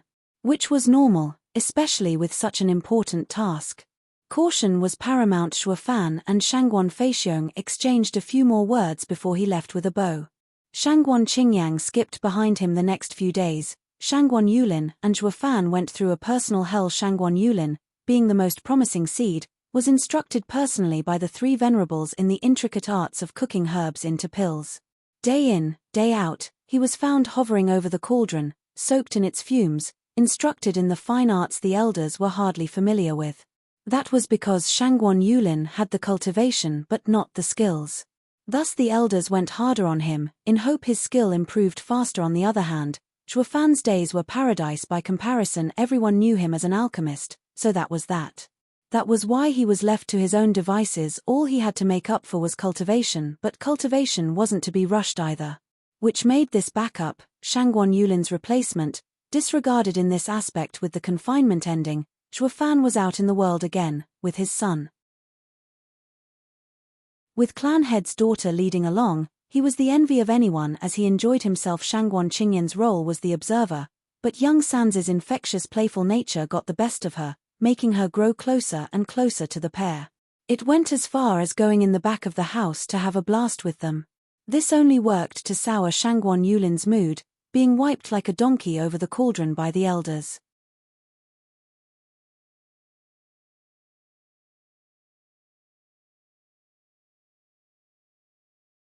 There's no way opportunity lies at every corner, ha ha ha. Though this trap is clever, what's truly ingenious is that it fits the Shangguan clan's character. Flying Cloud Manor has a cunning mind among them. Zhuo Fan's eyes shone coldly. I'll have to watch my step in the manor as well. Chapter 872, Gathering at the Manor. Chapter 872, Gathering at the Manor. Proofreader, Papa Tonks. If it isn't Grandmaster Zhong, you've also come to join the bustle, sir? What do you think? With such a rare chance of shooting for the moon, I'm not one to pass it up. Are you any different, Sir Li? You must want to get a post in the imperial family with this, right? Please, I don't hold such high hopes. I'm only here to enjoy the occasion, ha ha ha. Bright and early, as the rooster crowed, Flying Cloud Manor entrance was packed with a huge crowd, alchemists drawn in by the rumors as far as skills went. Only some were real alchemists who came here to seize their chance. The people laughed, joked, teased, greeted, yet what all had in common was their reserved stance. They were ready to sweep the opposition while warm smiles were everywhere. They were each wise enough to know the cruelty hidden within. They were rivals. At long last, Zhuo Fan and Shangguan Qingyang arrived as well among this sea of hypocrites. Miss, are you an alchemist too? How rare. Shangguan Qingyang got quite a few curious glances when they were actually trying to get some info out of her. Alchemy is filled with fumes and toil, hardly an interest to women. I'm truly amazed you are an alchemist, miss. Shangguan Qingyang shook her head, pointing at Zhuo Fan. You misunderstood, brother, it's my elder brother who's an alchemist. I'm only here to keep him company. Oh, he is. The man turned his attention to Zhuo Fan, giving off a smile of contempt. So brother is an alchemist coming to participate in the Pill King convention. Greetings. Oh, there's an old friend of mine. Better say hi. Let's meet again. The man quickly left the two, being all friendly to another group. Ha ha ha, one look told me you're all seasoned alchemists. May I know from where? Shangguan Qingyang was taken aback, then glanced at Zhuo Fan. Who is he? He looks friendly yet bolts after a few words. Zhuo Fan shook his head. He's being nice to you, figuring you'd be a strong contender if you were an alchemist coupled with your cultivation. He was only assessing the competition. As a result, he saw me, in the radiant stage, as the only one to participate and was happy. Since alchemy skill is tied to cultivation as well. He's mocking you then? Shangguan Qingyang cursed. What a snob. You may be weak, you may be average in alchemy, but you've come to join the Grand Pill King convention as an alchemist.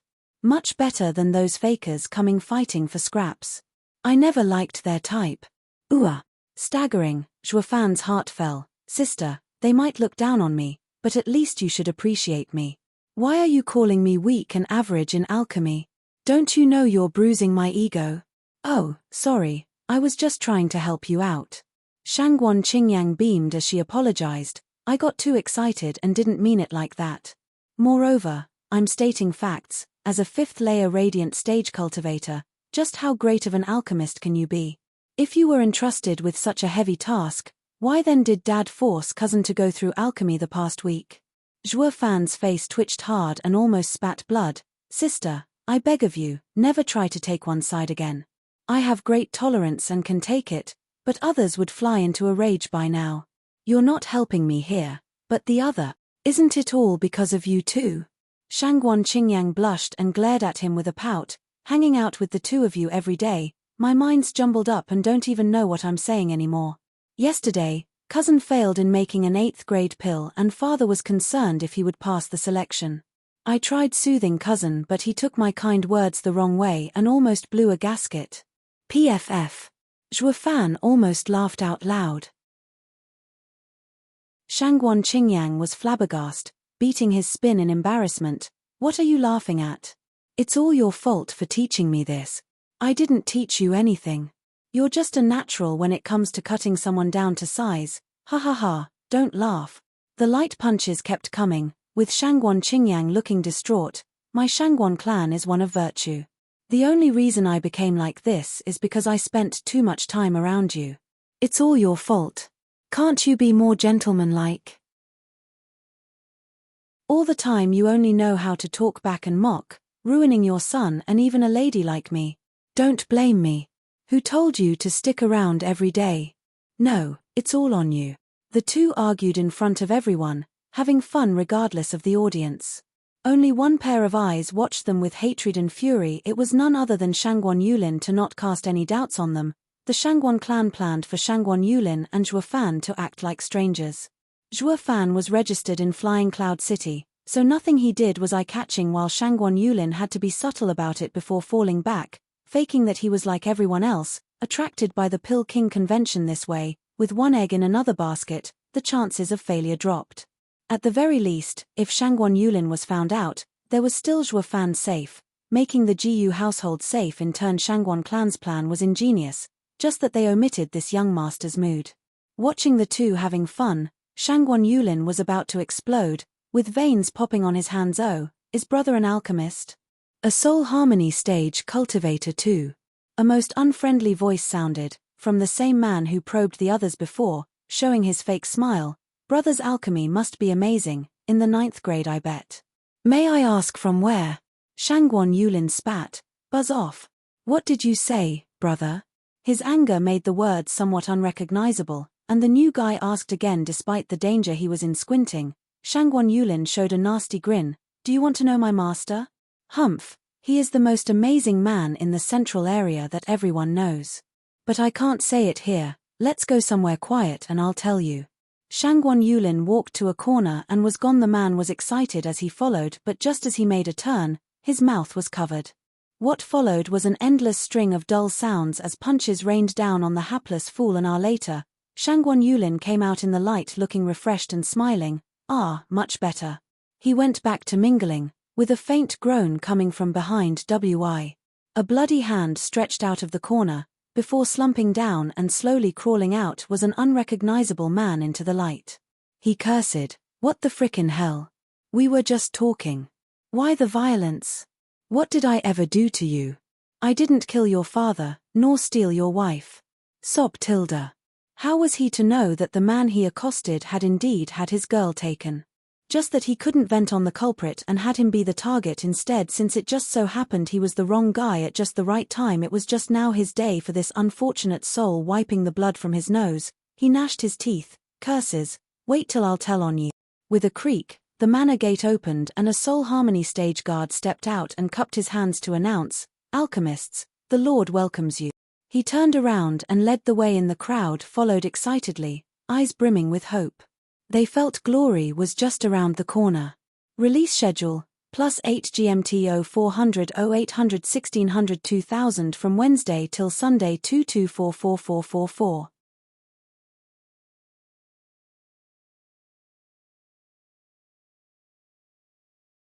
Chapter 873, Wronged Agent. Chapter 873, Wronged Agent. Proofreader, Papatonks. Prime Minister, Lords, that guy is a Shangwan clan spy, no doubt about it.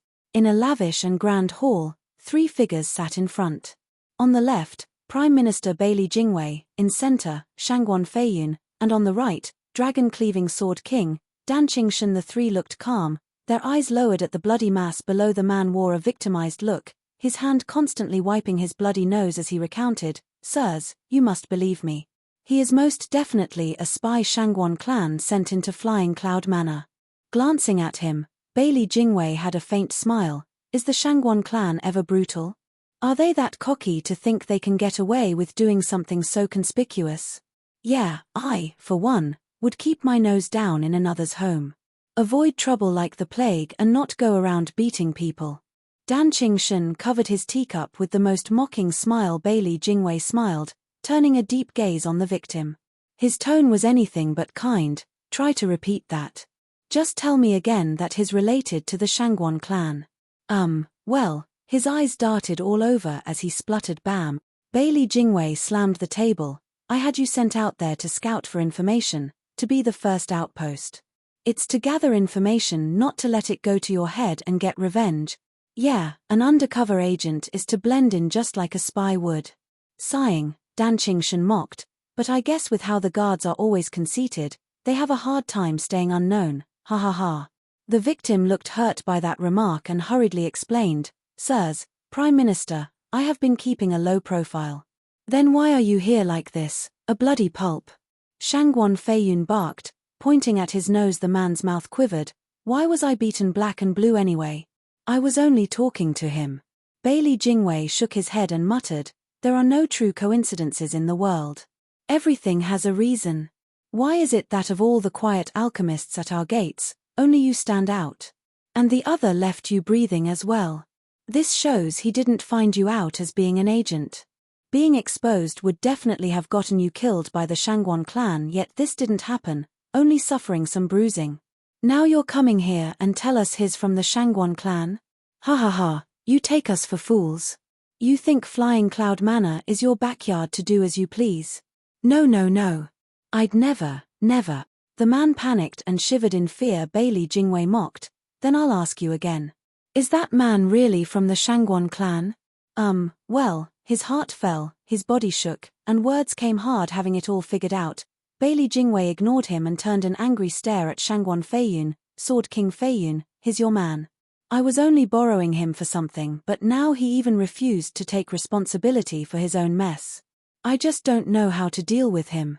Though one might ask, if Sir's agents are all so outrageous and abuse their status, I can only wonder, are your ears capable of hearing the truth? Can a Sword King who doesn't know his own domain safeguard? Ha ha ha, I won't say it. I'm just an outsider, while here is Sword King Feiyun's world. I shouldn't meddle. Oh, the Pill King convention is about to start. I'll play the host in Sir's place, ha ha ha." Bailey Jingwei waved his hand and left with his guards, leaving an indifferent Dan Qingshan, a shivering and bloody agent, and a furious Shangguan Feiyun knuckles cracked as Shangguan Feiyun clenched his fist, staring at the writhing mess below. Answer the question. Is he part of the Shangguan clan? Or are you just trying to get back at him for the beating? Lord, he's suspicious. Bam! The agent cowered, blabbering, and Shangguan Feiyun flicked his hand. The bloody mess now turned into a bloody mist, with the soul destroyed as well. Shangguan Feiyun's brow shook, his teeth clenched. These damn arrogant fools lord around the streets daily, but the least they can do is not shame me in front of Bailey Jingwei. Brother Feiyun, easy. Bailey Jingwei is the Prime Minister, and it won't be easy to fool him. Dan Qingshan patted his shoulder annoyed. Shangguan Feiyun flicked his hand and spat. Who the hell is fooling who here? It's all these morons' fault for not playing their part. Hey, that can be taken different ways. Shangguan Feiyun reacted, glowering at Dan Qingshan. You mean to tell me these men fooled me till now, only getting exposed now Bailey Jingwei came? Dan Qingshan beamed and waved his hand. This definitely isn't from just yesterday. Since today they used your name for revenge, it goes to show you handle them poorly. In fact, Bailey Jingwei knocking you down a peg came at the right time for whatever, it's none of my business anyway. Ha ha ha, by the way, I hear you have quite the wine collection in the cellar. Hope you won't mind, ha ha ha. Dan Qingshan waved his hand at Shangguan Feiyun's dark look, slipping away while leaving those snide remarks to pierce the host's ears. Shangguan Feiyun gnashed his teeth. For God's sake, these bastards made a fool of me. Even Dan Qingshan dares to mock me now. Humph, I'll be sure to clean up the manor once this is all over with. Shangguan Feiyun's eyes flashed, yet all were clueless that this agent was a wronged agent. He really did find the Shangguan clan's spy, though by chance, by becoming the other's punching bag, yet his suffering did not go rewarded. Then again, he was doing it for his own selfish reasons too. At the end of it all, the fact remained, heaven gave him a shortcut to success. Though brutal, his bosses were too smart for their own good, not believing a word. Man proposes, God disposes. A saying held true now more than ever. Luck was not to be neglected. Meanwhile, in the garden behind Flying Cloud Manor, the crowd gathered around a stone stage. A rough glance saw close to 1,000 heads being brought here yet told nothing on the way. The people formed little groups, talking to each other and picking on the others' faults. Hey, look there, it's Shui clan's elder, Shui Dingxian. I heard the rare 9th grade alchemist is on the cusp of reaching 10th grade. That's him. He had placed in the top 20 of the last Pill King competition held at the imperial capital. Coming here, he's sure to come out on top. No, not if you consider him. Someone recognized with shock the candidate of another competition, while another shook his head in disdain, pointing at an old man in white. That right, there is divine Pill Meng Feitian, in the top 10 of the last Pill King competition. I thought the top 10 would be given a post in the imperial capital. What's he doing here, stealing our bread? Heh, who knows? These old coots are all weirdos. Who knows what craziness is going on in that head of theirs? They got their fame last time and now they came here for some more. The man looked puzzled as well. The others felt their hearts sink, having no clue how many spots were for the imperial capital. They were afraid that with such tight competition, they wouldn't make the cut. All they could do was mock others and make themselves feel good. The two-seeded candidates finally bumped heads and were looking at each other with fire in their eyes. Old Shui, you're here as well? Humph, Sword King Feiyun controls these parts. My Shui clan is the best in alchemy for thousands of miles. If I didn't show up, calling it the Pill King convention would be an overstatement. Ha ha ha, what a mouth on you. In the last competition at the imperial capital, you placed 5 spots behind me, yet now you show off in my face? Shui Dingxian, you have no shame. Ha ha ha. Meng Feitian looked smug. Shui Dingxian's lips twitched in anger. Meng Feitian, time changes everything. Especially when the last competition was a decade ago. We'll just see whose skills are the best soon enough.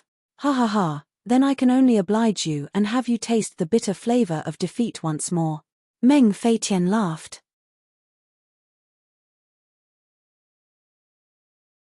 Chapter 874, Elimination. Chapter 874, Elimination. Proofreader, Papatonks.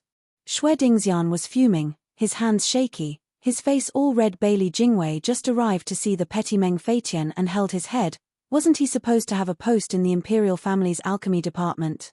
What's he doing here? Prime Minister, sir. After hearing the Sword Star Empire is selecting alchemists from every corner, Sir Meng resigned his post in the imperial capital and came to join. He said he wanted to start all over again. A guard chuckled, sighing. Bailey Jingwei shook his head. These crotchety geezers are nothing but weirdos. He was doing just fine in the imperial capital, so why the hell would he quit it all just to go back to it all over again? God knows what's cooking in that brain of his. Bailey Jingwei looked around and walked over to Meng Feitian with cupped hands. Old Meng, it's been a while. Chem. Oh, there's someone else who knows me. You won't get far sticking close to me, boy. Meng Feitian frowned, but as he turned, he shivered. Sir Bailey. Signaling to keep quiet, Bailey Jingwei laughed, leaning on him. Old Meng, the last time we saw each other in the imperial capital. How have you been lately?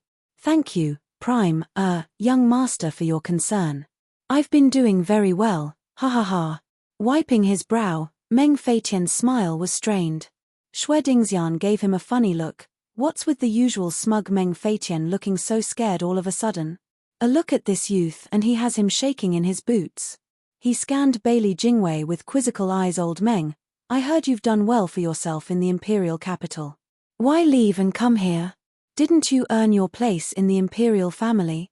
Bailey Jingwei's eyes flashed as he patted Meng Feitian's shoulder, questioning him. Shuddering, Meng Feitian was put on the spot. Hey, I'll be honest. Since the crown prince suffered an incident, he's been isolated and no alchemist in the imperial family was allowed to check on him. We were baffled. When we heard alchemists were being selected across the empire, we thought we were inadequate. So I resigned stubbornly to come here and prove once again my value and not let others pass me. Oh, really? Bailey Jingwei raised a mocking eyebrow. Why then all the way to Sword King Feiyun's place? Of the 9 domains, you oughtn't be here. Meng Feitian's face twitched. Staying silent, Xue Dingxian stepped closer, explaining, young master, this coot wants to compete with me. He and I have been studying under the same master, always competing, always excelling. But in the last competition in the imperial capital, he got 5 spots ahead of me, entering the imperial family while I failed. Despite the regret, I had no choice but to accept it. Once more, this rare occasion presents itself and I joined with high hopes, but whoever thought this eyesore would show up and ruin things? But he'll be sorely disappointed if he thinks this will be a repeat of last time. As if, this win will be mine again. Meng Feitian was annoyed, flaring his nose. Bailey Jingwei got the gist of it, 2 rivals testing their mettle. The fact remained, for Meng to resign from the imperial capital showed just how much he cared about his rival. Bailey Jingwei patted Xue Dingxian's shoulder in encouragement. Oh, a fellow brother of old Meng, and only 5 spots shy of him in alchemy. Senior must be a true grandmaster then. A shame the last competition ended like that, but this time will be different. I hope you will both strive hard for the empire. That's all I want, ha ha ha. Bailey Jingwei left with a smile. Xue Dingxian looked at Meng Feitian with a skeptical look. Old man, who exactly was that youth? What do you mean who? You'll know once you enter the imperial capital. Meng Feitian gave him a look and said, since a man of his greatness does not want to reveal himself, I can only oblige. And so should you. Xue Dingxian's face fell and mocked. What greatness? Look at you, knowing all the secrets of the empire. But isn't it just being a royal alchemist? If you lose to me this time, that spot will be mine. Hey, when pigs fly. Meng Feitian mocked. Bailey Jingwei walked before the crowd, with guards converging from around to protect him. The clamor stopped then and there, with all eyes on the youth. Zhuo Fan was watching him too, his eyes shaking. He feels oddly familiar. Stepping on stage, Bailey Jingwei waved his hand for them to settle down. Alchemists coming here from every corner of the central area, I'm gratified for your devotion to His Majesty, your desire to help the Crown Prince in time of need, and efforts for the Empire. I shall be presiding over the alchemist selection at the Flying Cloud Manor. The people started whispering, looking lost. Who is this kid? Isn't the Pill King convention important? Shouldn't there be someone with more renown leading it? Why is this kid here instead? What about Sword King Feiyun? Bailey Jingwei easily read their minds. The Pill King Convention has 3 rounds to select the best 10 alchemists to go to the imperial capital and heal His Highness. The preliminary and second rounds shall be overseen by me, while the last will be presided by the Sword King in person. A man of Sword King's renown will only meet those worthy of his time. That set the crowd aboil. It wasn't just about the Pill King Convention here, but about their worth. If they couldn't reach the last round, they would be seen as nothing, unworthy of the Sword King's attention. Many of the ambitious candidates had a fire lit under them. Bailey Jingwei approved. By getting all worked up, it would force Shangguan clan's spy to stand out. Bailey Jingwei's eyes flashed as he smiled. He waved and 1,000 guards carried trays to the alchemists, with a simple storage ring on it. What? So many precious ingredients, rare treasures, and even ingredients for a 10th grade pill. The people scanned the rings and cried out. The crowd once again stirred in excitement. Many of the alchemists here were dirt poor. It would have been a miracle if they ever got their hands on a 10th grade ingredient, let alone the pill they got to touch such precious ingredients in this Pill King Convention. Their lives were complete. Bailey Jingwei watched them with a grin, pointing out alchemists to his guards. Kick them out. Yes, sir. The guards moved with purpose, hoisting the alchemists like some chickens and dragging them outside the manor. The people were indignant, to say the least. What's going on? Why are you throwing us out? You've been eliminated. Bailey Jingwei smiled. The men complained. Why? We haven't even started refining, so why kick us out? Alchemy needs a calm mind. If you can't even control your joy from seeing 10th grade ingredients, it only shows you're not great alchemists. Bailey Jingwei disdained. The men kicked out naturally responded in a bout of rage. Screw you. We're just poor alchemists, not like you, in the Lord's employ. Who wouldn't be excited to see such great ingredients? I won't accept your rule.